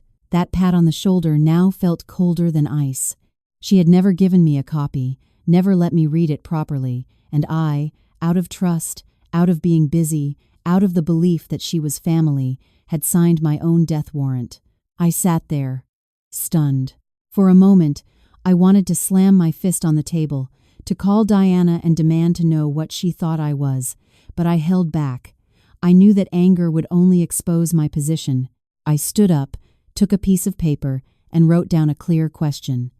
Asterisk, has the insurance money been paid out? If so, where did it go? Who filed the claim? Who received it? Asterisk. I folded the paper and put it in my timeline notebook, not to forget, but to remind myself to stay focused. Then I did something else. I practiced sounding weak. It felt ridiculous, but this was a war. To win, sometimes you have to play the part your opponent wants you to play, to make them let their guard down. That afternoon, Diana called. I looked at the screen, took a breath, and then answered. Maya, how are you feeling? Your voice sounds so weak lately. I sighed, intentionally letting my voice drop. I'm just so tired, Diana. I keep having nightmares. Her tone immediately softened. Of course. You are. It's part of grieving. But don't overthink things. The dead are at peace. I didn't argue. I just whispered okay, like someone on the verge of tears. And just when she thought I was drowning, I cast my line. Diana, all that insurance paperwork for Ethan. I don't understand any of it. If there are any problems later, I'll probably have to ask for your help. There was a beat of silence on the other end, then she replied, a little too quickly. Of course, I can handle that. I know the process. I gripped the phone tightly. Asterisk, I know the process. Asterisk. She said it so naturally, like someone who had done it before. I pretended to hesitate. I'm just afraid I'll mess it up and cause problems for Mom, she answered immediately. Don't you worry. I'll take care of all the paperwork. You just need to live a dignified life to protect Ethan's honor and this family's honor. Again, honor. A question flashed in my mind. Asterisk, what honor is there in a fake death? Asterisk, but I swallowed it and just said, okay. After hanging up, I stood motionless for a few minutes. I could see it clearly. She was completely confident. Confident because she thought I was still the obedient daughter-in-law, still afraid of public opinion, still afraid of upsetting Eleanor, still afraid of being branded a bad wife. And she was right. I was still afraid of hurting Eleanor, but I was no longer afraid of her. That night, I went back through Ethan's bank account. I wrote down the date, amount, and description of every small transfer I had found. I cross-referenced them with his work calendar. The transfers often happened when he was supposedly away on a business trip. I couldn't be sure, but it felt like a trail. I also checked his email account on his old laptop, which was still logged in.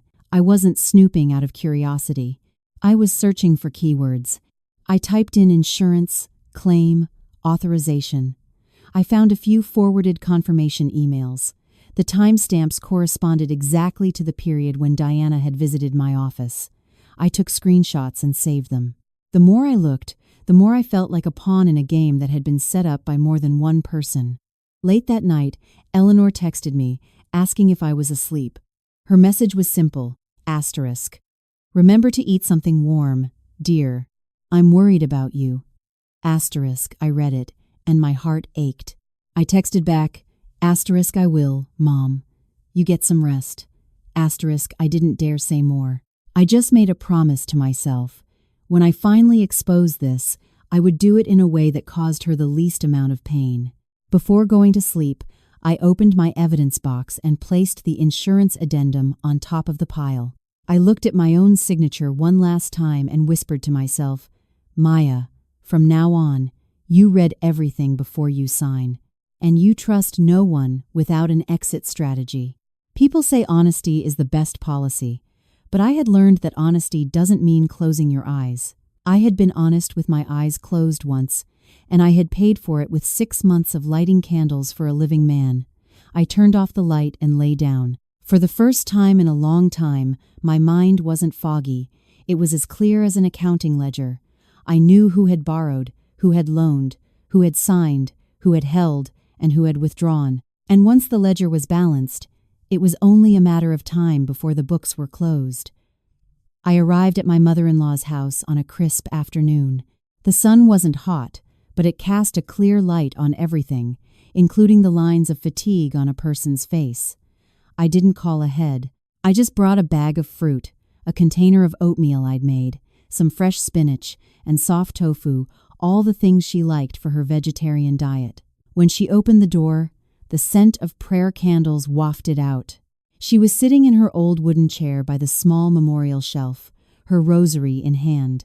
At the sound of my voice, she turned, her eyes lighting up for a moment before the sadness returned. Maya, dear, come in, Don't stand in the draft. I stepped inside, placed the bag on the table, and looked at her more closely. The skin under her eyes was bruised with exhaustion, her cheekbones more prominent, her shoulders thinner than a month ago. She tried to maintain the serene posture of a believer, but the loss of a son spares no one, no matter how many prayers they say. "Have you eaten, Mom?" I asked, my voice as gentle as I could make it. "I have, but just a little." She smiled faintly, then looked at the groceries. "You shouldn't have brought so much. You need to take care of yourself." I sat down across from her. I poured her a fresh cup of hot water. As I did, I carefully weighed my words. I knew the question I was about to ask could push her into a dark place if I wasn't careful. I didn't want to break her. I just needed to know the truth. Asterisk, did she know? Asterisk, I started with something small. "Mom, I've been having trouble sleeping lately. I keep thinking about that night at the hospital." The movement of the rosary beads in her hand slowed. She sighed and looked up at the shelf. "That night, I felt like I had lost my mind." I nodded, then asked carefully, "Did the doctor explain anything clearly to you then?" I was in such a state. I only remember bits and pieces. She shook her head, her eyes welling up. "I only remember Diana, running back and forth. She said the doctor told her it was too severe, that we shouldn't look. I believed her. I'm an old woman. My mind was in chaos. I took her hand. It was cold, the veins prominent. I took a breath, keeping my voice steady. "Mom, I have to ask you something. Did you ever think it was strange that I wasn't allowed to see Ethan's face one last time?" She blinked. The rosary slipped from her fingers, and she quickly fumbled to pick it up, as if afraid to lose her only anchor. She looked at me, her eyes turning red. You're still thinking about that?" I didn't answer right away. I just held her gaze. A guilty person would have deflected, gotten defensive, tried to change the subject, but my mother-in-law's eyes were filled with fear and pity, fear that I was still in pain, that I was having dark thoughts, that I was inviting the kind of spiritual trouble she so deeply believed in. She whispered, "I'm so sorry, Maya. I was just so afraid you would be traumatized. Diana said the injuries were terrible, that if you saw him, you would never recover. And I was afraid I wouldn't be able to bear it myself." Hearing her apology, a lump formed in my throat. I could see it clearly now. She wasn't part of the deception. She was just a grieving mother who had been fed a script. I pushed a little further, still circling. "So, at the cremation, you didn't see him either?" She shook her head, tears now streaming down her face. She tried to suppress her sobs, making a choked sound. "No, I didn't look either. I turned away. I just prayed and prayed so I wouldn't collapse. I was too weak, Maya." I squeezed her hand. I knew for sure. My mother-in-law truly knew nothing. She had been herded into a pen of piety and duty. Don't cling, don't look, don't question. And because that framework aligned so perfectly with her own beliefs, she had accepted it without a doubt. I shifted to the topic of paperwork, still feigning innocence. "Mom, the death certificate, the hospital papers, do you have any of them?" She wiped her tears, startled. "No, Diana said she would keep them all safe, so nothing got lost." I don't understand any of that stuff. I just focused on the prayers. That was all I needed to hear. If she were involved, she would have been evasive. But she was just a mother, focusing on what she knew, faith and ritual. And in doing so, she had become the perfect, respectable cover for someone else's crimes. I looked around her small, tidy home. The kitchen was spotless. A pot of vegetarian soup on the stove, a small vase of lilies on the memorial shelf. There was no sign of the extravagance that would come with a large sum of money. The house was the same as always, humble, orderly, even frugal. It confirmed my suspicion that she was not a beneficiary of this scheme. She looked at me, her voice trembling. "Don't think badly of Diana. She was devastated to lose her brother. She's just trying to handle everything." Her words sent a chill through me. Asterisk, devastated. Asterisk, was it real devastation or a performance? But I didn't tear down that image in front of her. I just said softly, "I understand, Mom. I'm not accusing anyone. I just want some peace in my own heart." She seemed to relax. She stood up, found a light scarf in a drawer, and handed it to me. "Put this on. The wind is picking up. If you get sick, who will take care of you?" I took the scarf and looked at her. Her concern was real, untainted by calculation. In that moment, I knew that if I handled this recklessly, she would be the first casualty, and I could not let a good person pay the price for a wicked one. I helped her in the kitchen, washing spinach and slicing tofu. As we worked, she spoke, as if to comfort herself. "The Bible says all things are temporary. People come and go. We just have to keep our hearts clean." I nodded along, but a far more cynical thought crossed my mind. Asterisk, a saint's tongue, a devil's heart. Asterisk, I didn't say it out loud. It would have been an insult to her. But I understood that some people speak of morality while calculating every last dollar. After our simple meal, she served me a piece of tofu. "Eat, dear. You're too thin." I took a small bite, then put down my chopsticks. I said very gently, "Mom, I promise you I will handle this with dignity. I won't cause a scene. But can you promise me that if I ask you something, you'll tell me the truth?" She looked at me and nodded without hesitation. "Of course, dear. I promise. I just don't want you to suffer." I gave her a smile, as thin as paper, but it was enough to reassure her. I stood up to leave. Before I walked out the door, she took my hand again. "Remember, Maya, don't let your heart grow dark. You reap what you sow." I bowed my head. "I will remember, Mom." Leaving her house, I walked slowly down the street. The sun was still shining. I felt a new clarity. I had confirmed one crucial fact. My mother-in-law was not the architect of this deception. She was a victim, her faith used as a shield. By separating the innocent from the guilty, I had also separated a part of my own weakness from my resolve. I was no longer confusing love with blindness. I loved my mother-in-law, and because of that, I had to be strong. I got in my car and buckled my seatbelt. Looking straight ahead, my mind was no longer filled with swirling questions, but with a single, quiet decision. From now on, every step I took would be calculated to protect her, but I would no longer allow others to use her as their shield. I didn't drive straight home. I stopped at a small coffee shop by the lake, choosing a quiet corner table with my back to the wall. It's a habit from my profession. I like to see the entrance. Today, it felt more necessary than ever. I opened my phone and looked at the photo from Cicero. Then I looked at the saved image of the insurance addendum with Diana's name on it. Side by side, they were no longer a shock. They were pieces of a puzzle falling into place. I knew I had to proceed correctly. I couldn't investigate this on my own, and I couldn't ask friends. Chicago can be a small town. A question asked to the wrong person today could reach Diana's ears by tomorrow. Anyone who could orchestrate a fake death would be skilled at covering their tracks.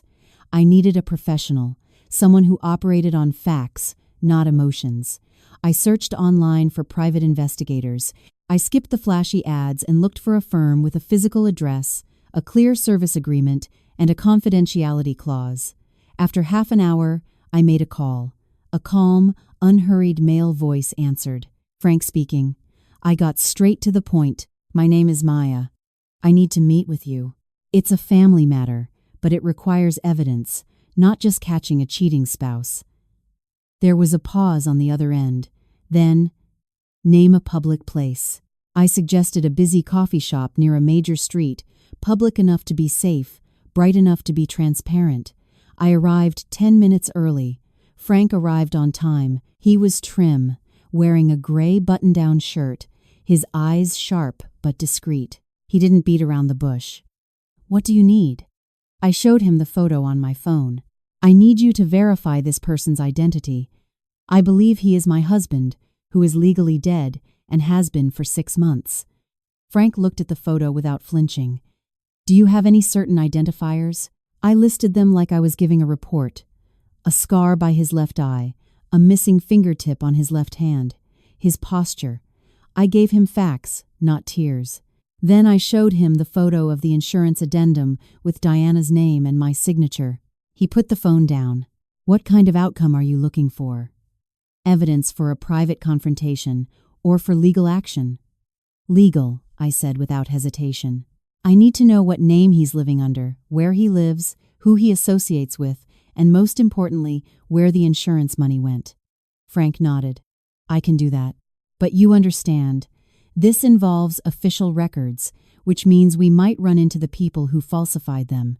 How discreet do you need this to be? I looked him straight in the eye. Completely. Do not contact anyone in my personal or professional network. I need an independent investigation. Frank made a few notes. I'll need a clearer photo of your husband if you have one, the address in Cicero you followed him to, the motorcycle's license plate if you remember it, and any documents you have related to the insurance. I'll start by verifying his identity, then I'll trace the money. I took a deep breath. I had come prepared. I handed him an envelope with a printout of the photo, a copy of the insurance addendum, and the address of the house. I had memorized the license plate. I didn't give him any originals. I had learned my lesson about putting all my eggs in one basket. I need a preliminary report in 10 days. Frank looked at me. You've been under pressure for a long time, haven't you? I gave a bitter smile. I just want to understand how I was played. He didn't ask any more personal questions. He just said, go home and act normal. Don't show your hand. The more normal you are, the more careless they'll become. When I have information, I'll contact you through the method you choose. I set up a new, anonymous email account. We agreed to meet in person when he had the file. Before we parted, Frank said something that stuck with me. Remember, the most skilled manipulators are the ones who make you believe they're just trying to help. I got home as dusk was falling. The apartment was silent. I changed my clothes, washed my face, and did exactly what a grieving widow was supposed to do.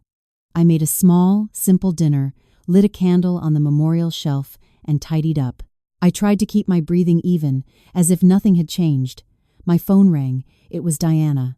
I looked at the screen, letting it ring 3 times before answering, not to play hard to get, but to give the impression that I was tired and listless, just as she expected. Maya, were you sleeping? You took a while to answer. I sighed, letting my voice drop. Yeah, I must have dozed off. She smiled through the phone. See? I told you to get more rest. Oh, don't forget, we're having a small dinner at Mom's this weekend. She's been asking about you. Okay, I'll be there. Diana paused, then asked casually, have you been going out much lately? You shouldn't be in crowded places. You'll just hear people talking nonsense. I answered truthfully, but a calculated truth. I just go to work and come home, Diana. I'm not in the mood for anything else. She made a soft sound, then added, if you need anything with the paperwork, just leave it to me. Don't try to handle it yourself. Those offices can be very complicated. I said okay. After we hung up, I stood staring at the dark screen, my heart cold. She was testing me. Her fear of me going to those complicated offices meant she knew that if I went to the right ones, I would find the truth. That night, I opened my timeline notebook and added a new entry, * Diana probing about my whereabouts. Increased vigilance. *. The following days, I lived a double life. By day, I was a CPA, attending meetings, signing checks, sometimes even forcing a tired expression so colleagues wouldn't ask too many questions. By night, I came home on time, lit my candle, and even posted a bland photo of my soup online so that anyone watching would see a woman in mourning. I hated it, but I knew this was a game my opponent had started long ago. I was just changing the rules. Eleanor called a few times to check on me. Are you sleeping better, dear? I always answered softly, a little better, Mom. I didn't want her to worry. If she worried, Diana would know, and everything would get complicated.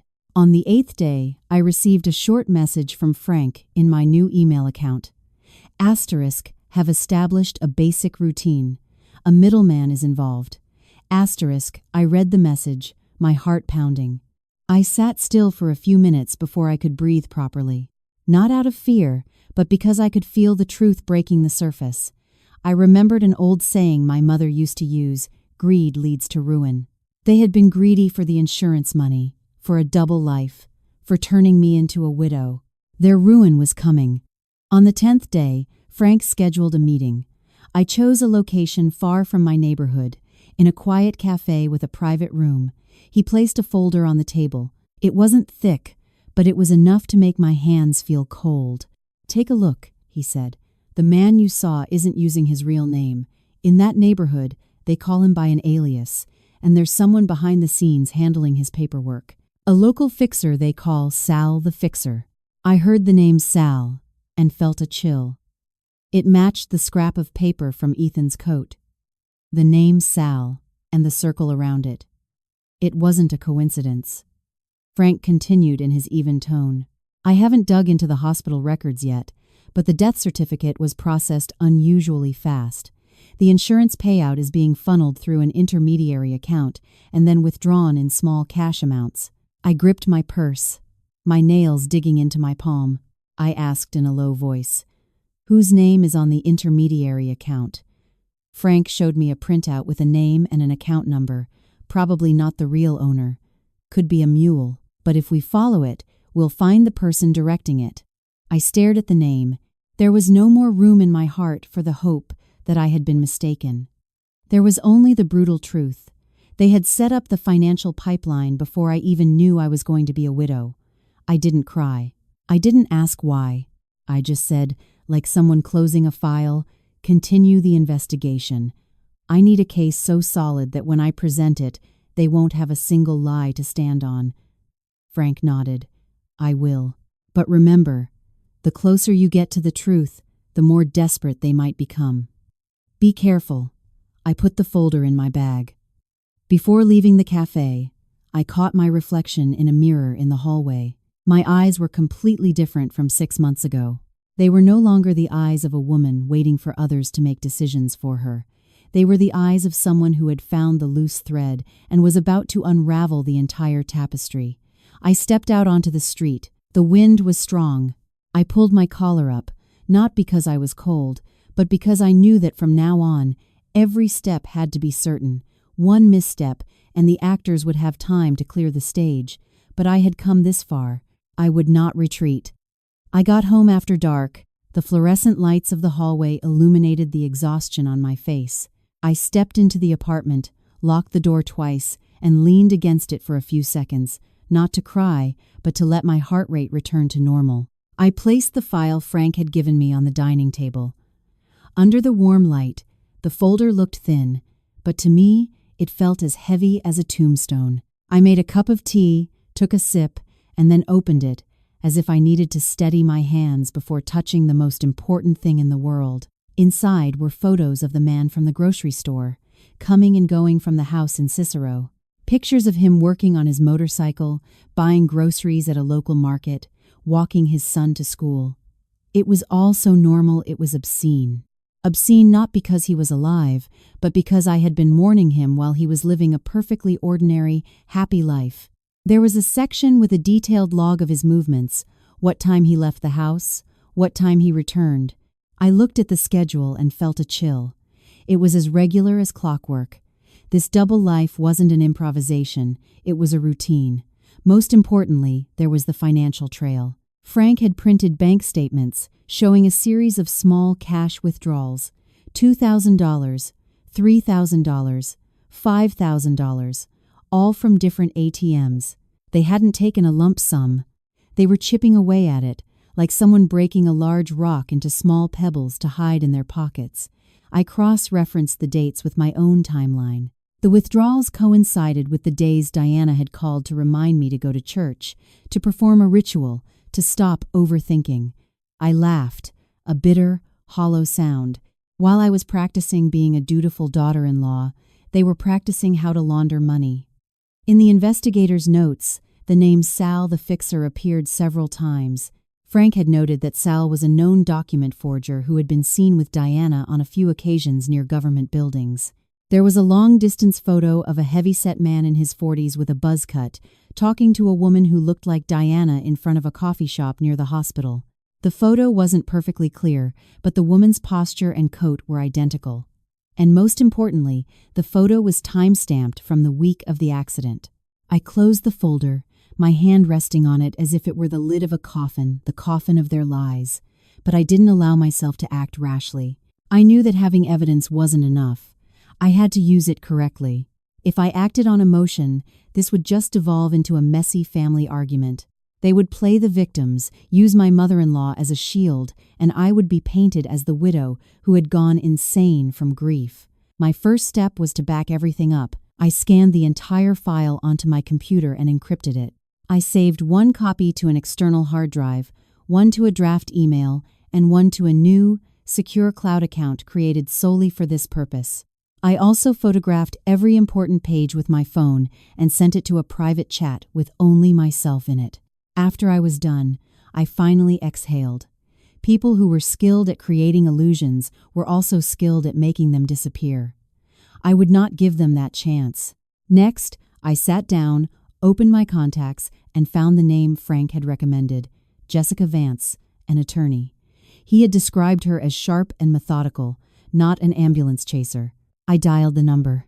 A clear, no-nonsense female voice answered on the second ring. Vance. I spoke directly. My name is Maya. I need a consultation regarding a case of document fraud and life insurance. My husband is legally deceased, but I have evidence that he is alive. There was a pause. Then she asked, "What kind of evidence do you have?" "Photographs, documents, a timeline, a witness," I recited, as if reading a report.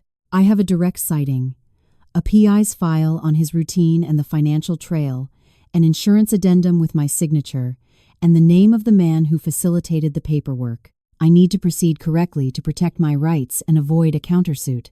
Jessica Vance was concise. "Okay, bring all your materials to my office tomorrow. I'll review them, and then we can decide what to file and what to hold back. You need to understand, this isn't just about betrayal. This could be felony insurance fraud and conspiracy. If we follow the proper procedure, they won't be able to wriggle out of it." I scheduled a meeting for the next morning. After hanging up, I realized my hands were still cold. But it was no longer the cold of despair. It was the cold of someone holding a scalpel, knowing exactly where to make the first cut. The next morning, I took a half day off work, telling my boss it was for a family matter. I dressed simply, with no makeup. I didn't want anyone to remember my face in these sensitive places. The law office was in a downtown building. The atmosphere was sterile and professional. The smell of paper, the chill of the air conditioning, the sound of keyboards clicking. Jessica Vance came out to greet me. She was a bit shorter than me, with a sharp haircut and a direct, analytical gaze. She didn't ask about my feelings. She got straight to business. "Tell me everything, chronologically." I laid out my timeline notebook and recounted the story, sticking to the facts. I gave her the insurance addendum and the copy of the PI's file, pointing out Sal the fixer's name and the correlation between the cash withdrawals and Diana's phone calls. She didn't jump to conclusions. She listened, making notes, underlining key points, flipping back and forth through the documents like an auditor reviewing a high-risk project. When she was done, she put down her pen and looked at me. "Maya, I'll be blunt. If this file is accurate, this isn't a family dispute. This is a criminal conspiracy to defraud an insurance company. To win this, we need to make them expose themselves or get caught in a contradiction with their own paperwork. The photos and routine are good, but the key will be their own statements and the official procedure." "What's my first step?" I asked, my voice calm. "I don't advise you to go and confront them," she said. "You'll be cast as the hysterical, vengeful wife. Instead, you need to create a situation where the person in charge, your sister-in-law, says something she thinks is safe. People who manipulate paperwork often get cocky and like to show off that they know the process. One slip of the tongue is all we need." I got goosebumps. It was true. Diana had told me she knew the process. I just needed to get her to say it again, more clearly, on tape. Jessica added one more crucial point. "And your mother-in-law. If she is innocent, You must keep her out of the blast radius until the very last moment. They will use her as a moral shield, and when morality is pitted against the law, the soft-hearted often fold." I nodded. I knew she was right. Before I left, Jessica said one last thing, her voice low but heavy. "Maya, I don't need you to be the aggressor. I just need you to be the clear-headed one. They've sown the wind. Now they're about to reap the whirlwind." I walked out of her office, holding the file. The sun was bright outside, traffic was moving, people were rushing about their lives. I stood on the sidewalk, took a deep breath, and felt a clear path forward. I no longer cared why they did it. I just wanted to make sure they paid the price with the law, with evidence, with the truth, not with a shouting match that everyone would eventually forget. I went back to my apartment and lit a candle as usual, but this time, as the flame rose, I no longer saw myself as the abandoned woman. I saw myself as the chief accountant, about to close the books on a debt someone thought would never be collected. I chose the day of the 6-month memorial service, according to the church calendar. Everything had to be perfectly normal so no one would suspect a thing. I wasn't planning an elaborate meal, just a proper, respectful one. As we say back in North Carolina, you keep your house clean even when you're poor. I was going to make them look respectable in front of the world right before I exposed them. That morning, I woke up earlier than usual. I went to the local market and bought a roasting chicken, green beans, potatoes, a bunch of bananas, a grapefruit, and a bouquet of lilies. Lilies were important. Eleanor loved them, and Diana always commented on how elegant they were. I also bought tofu and mushrooms to prepare a separate vegetarian meal for my mother-in-law. Back home, I cleaned the apartment spotless. I dusted the memorial shelf and centered the photo. I lit an early candle before I started cooking. The smell of roasting chicken filled the air. The green bean casserole bubbled in the oven. For Eleanor, I made a savory mushroom and tofu stir-fry, keeping it mild, just how she liked it. I deliberately made everything perfect so no one could find fault. While cooking, I set my trap. I took out the small, simple audio recorder Jessica had recommended. One button, a battery that would last for hours. I hid it in the vase of lilies, tucking it between the stems, right against the glass, where the leaves would conceal it. I stepped back and looked at the dining table and the memorial shelf. Nothing looked out of place. It looked just like a family home, just like a dutiful daughter-in-law trying to keep up traditions. Near noon, I called my mother-in-law first. "Mom, I'm coming to pick you up. I've made a small meal for Ethan's 6-month memorial. Please come, so we can honor him properly." Eleanor's voice was filled with a mix of gratitude and sadness. "Of course, dear. I'll be ready. I miss him so much." Next, I called Diana. I made my voice soft and a little shaky, like someone who had just been crying. "Diana, I'm having a small memorial lunch today. Could you and Mom please come? I want to do it right." Diana answered quickly. "Of course, I'll be there. But don't go overboard, Maya. You need to save your money," I whispered. "I know. It's very simple." Around 1 p.m., I brought Eleanor to my apartment. She walked in, looked at the memorial shelf and the vase of lilies, and clasped her hands in prayer.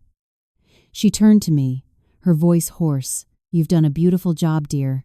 If Ethan could see this, he would be so touched." I bowed my head, a pang of guilt hitting me.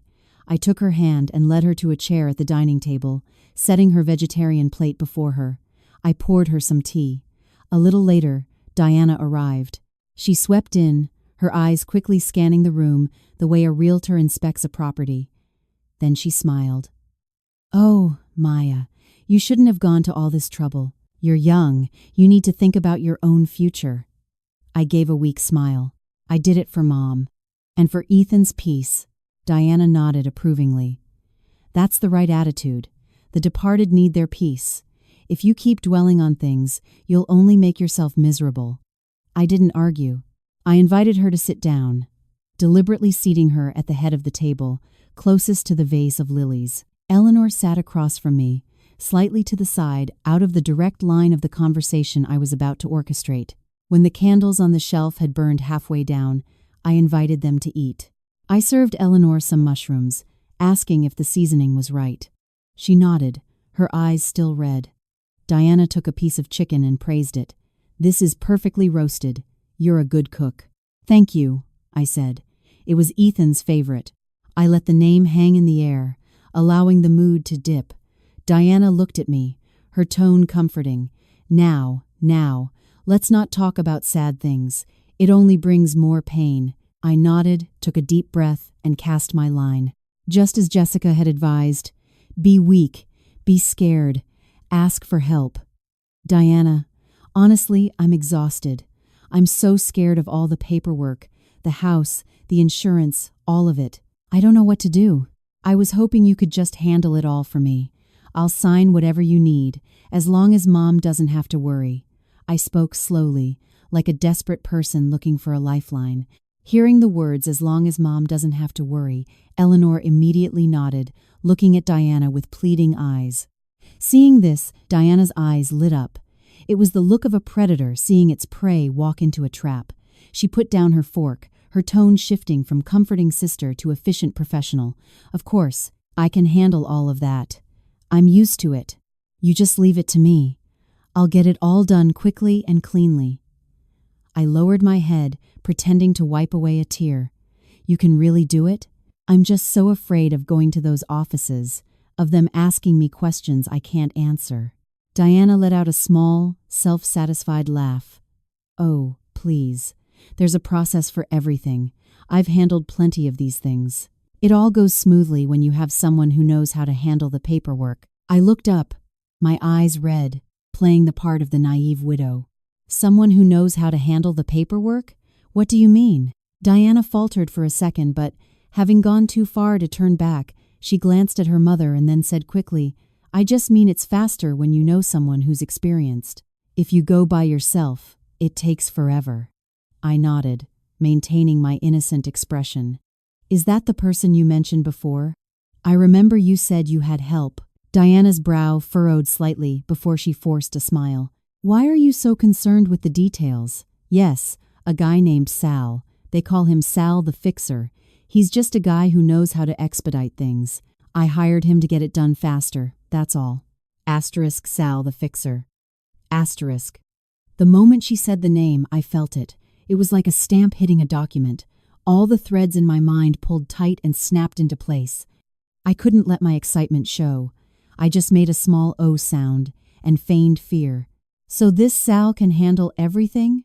I get so nervous around sensitive legal documents. Diana waved her hand dismissively. "Don't be. If you're going to get help, you might as well get the best. Let me tell you, Maya, as women, we shouldn't make our lives harder than they have to be.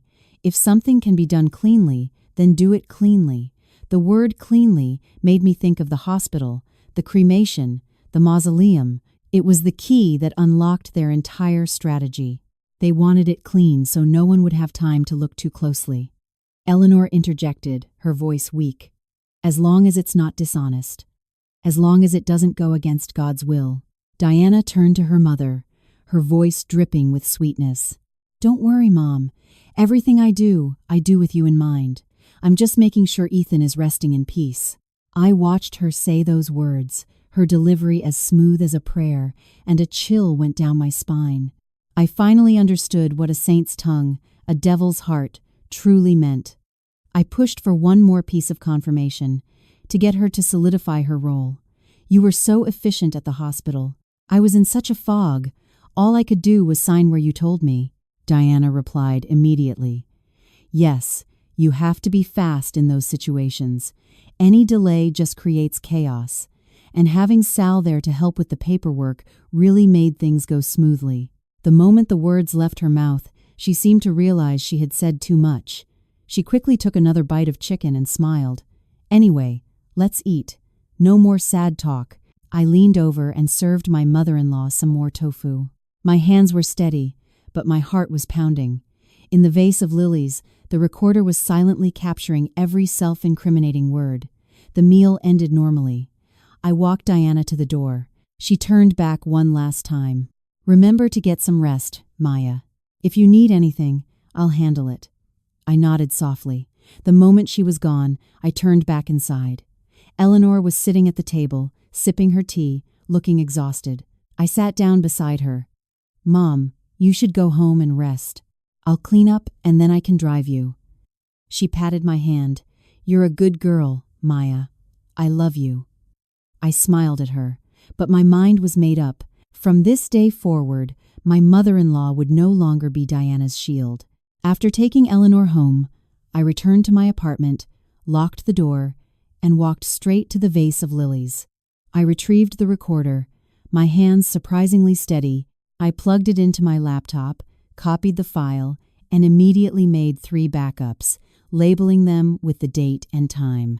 Listening to it for the first time, I still felt a chill run down my spine as I heard Diana's clear voice say, "A guy named Sal helped with the paperwork, made things go smoothly." I sat there, not smiling, not crying. I just felt the quiet satisfaction of someone who had found the key to a lock. Now that I had the key, all that was left was the final step, exactly as my lawyer had outlined. I opened my phone and texted Jessica Vance a single sentence, "I have the recording." Diana named Sal the fixer and admitted to having helped to make the paperwork go smoothly.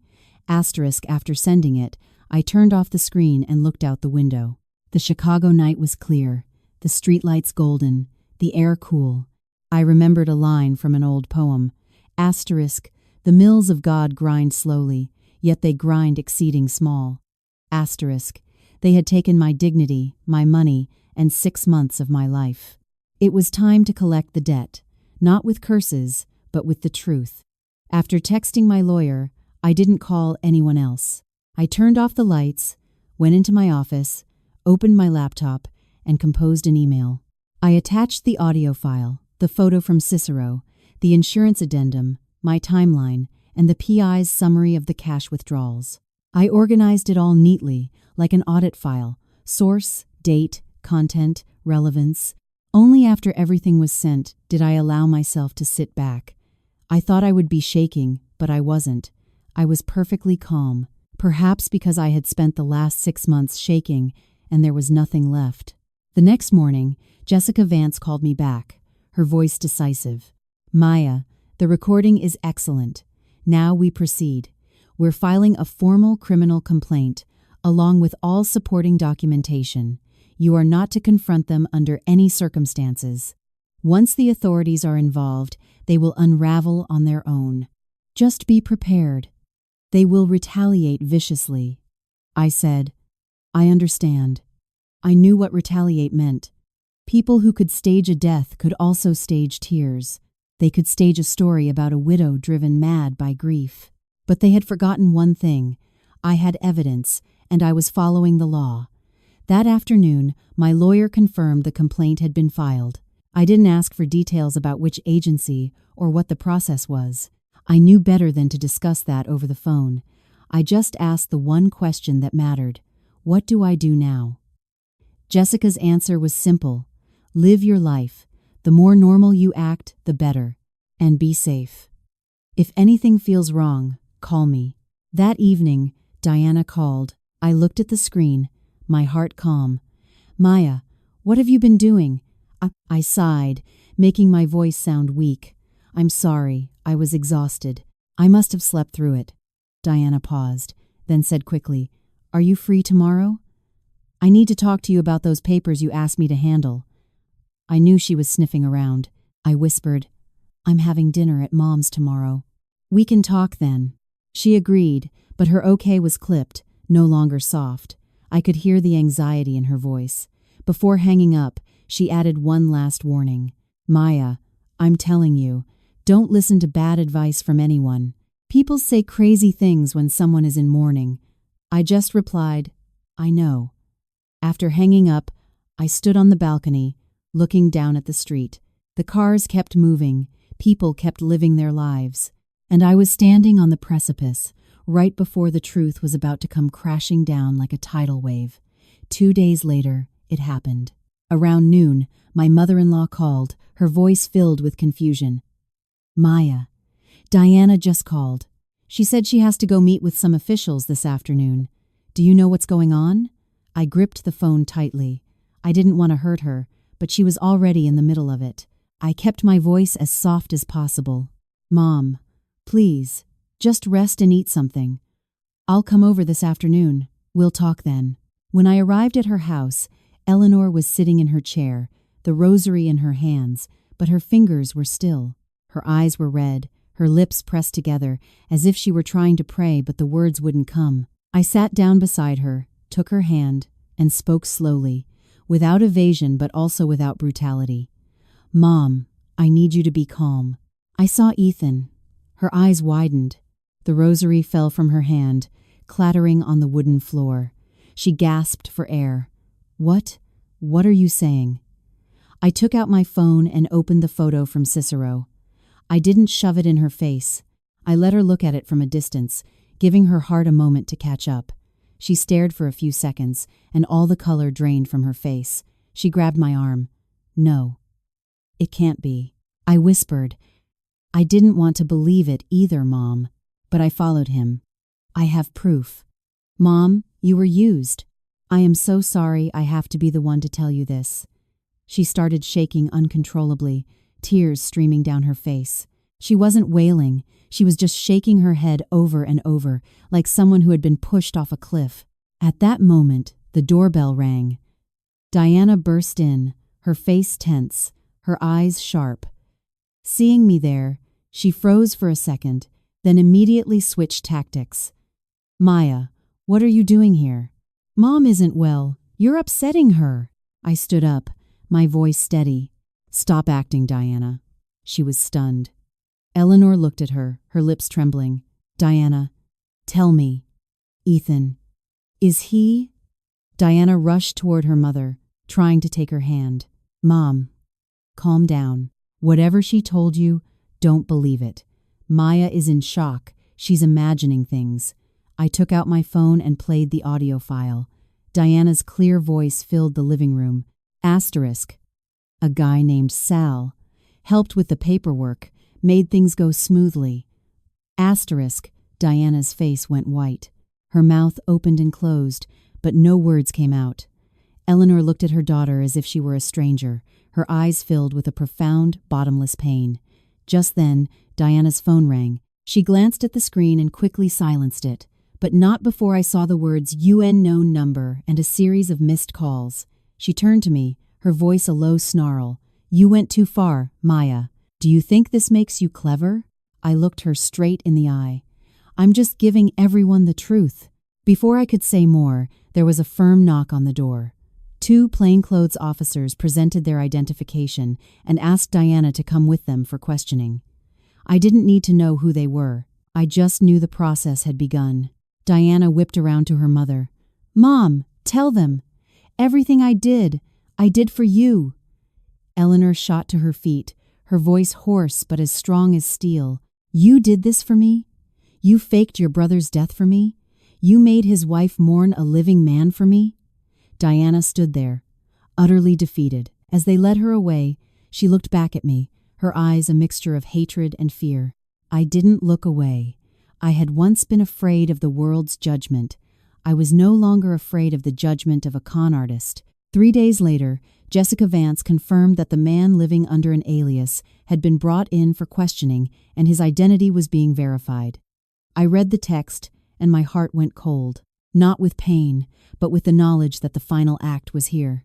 For the confrontation in Cicero, I brought Eleanor with me. She needed to see it with her own eyes to truly be free. She sat in the car, clutching her rosary, her eyes fixed on the street outside. I didn't say much. Some wounds are only made worse by words. When we arrived, she got out of the car. Her legs were weak, but she walked forward. The door of the small house opened, and there he was. The same stooped posture, the same scar by his eye, the same missing fingertip. The only difference was that now, he had nowhere left to run. Eleanor looked at him, not with tears, but with a quiet devastation. The rosary fell from her hand again. Her voice was like the wind. "Ethan, are you even human?" He turned pale, stammering, "Mom, I was forced." I let out a soft, bitter laugh. "Forced? You seemed pretty happy being forced. Pretty happy to have a child call you Daddy." The woman inside the house clutched her children, her face ashen. The two little kids just looked back and forth, sensing the storm but not understanding it. I looked at them, and my heart ached for them, but my sympathy for them was nothing compared to my contempt for the man who had created this storm. Eleanor looked at her son, her voice low and heavy. God does not teach us to deceive. You lied to your wife. You lied to your mother. Did you think you would get away with it? He collapsed to his knees, tears streaming down his face. But I no longer believed in his tears. I had shed real tears for him. His were only the tears of a man who had run out of road. From that day on, the story was no longer about piety or family duty. It was about documents, signatures, money trails, and consequences. Sal the Fixer was brought to light. The insurance claim was investigated for fraud. The intermediary bank account was frozen. And Diana, the woman who had stood at a funeral looking like the pillar of the family, now had to answer questions. Who was the mastermind? Who benefited? Who forged the documents? Who cleared the path? As for me, I dismantled the memorial shelf in my Lincoln Park apartment. I didn't do it with hatred. I did it like a CPA, closing out a fraudulent account. I kept one of our wedding photos, not to remember the love, but to remind myself of how deeply I had once trusted and how clearly I had to see from now on.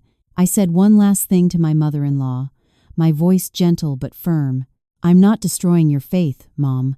I'm just restoring the truth, so no one can ever use your goodness to hide their sins again. Eleanor looked at me, tears of grief and relief falling down her face, and she nodded. This time, her tears were real, and I no longer had to swallow my own to keep up appearances. There are lessons in life no one wants to learn, but once you have learned them, you can never be so easily led again. Dear listeners who have accompanied me until the end of my story, how did you find today's tale? I'm curious about the impression it has left in your hearts and the thoughts it has sparked in you. Please feel free to share your impressions and opinions in the comments. I will carefully read each of them. The likes and subscriptions you give me are the greatest source of strength and motivation for creating better stories in the future. Please don't forget to do so. I sincerely wish that your life is always filled with happiness and good fortune, and that the warm light in your hearts never fades.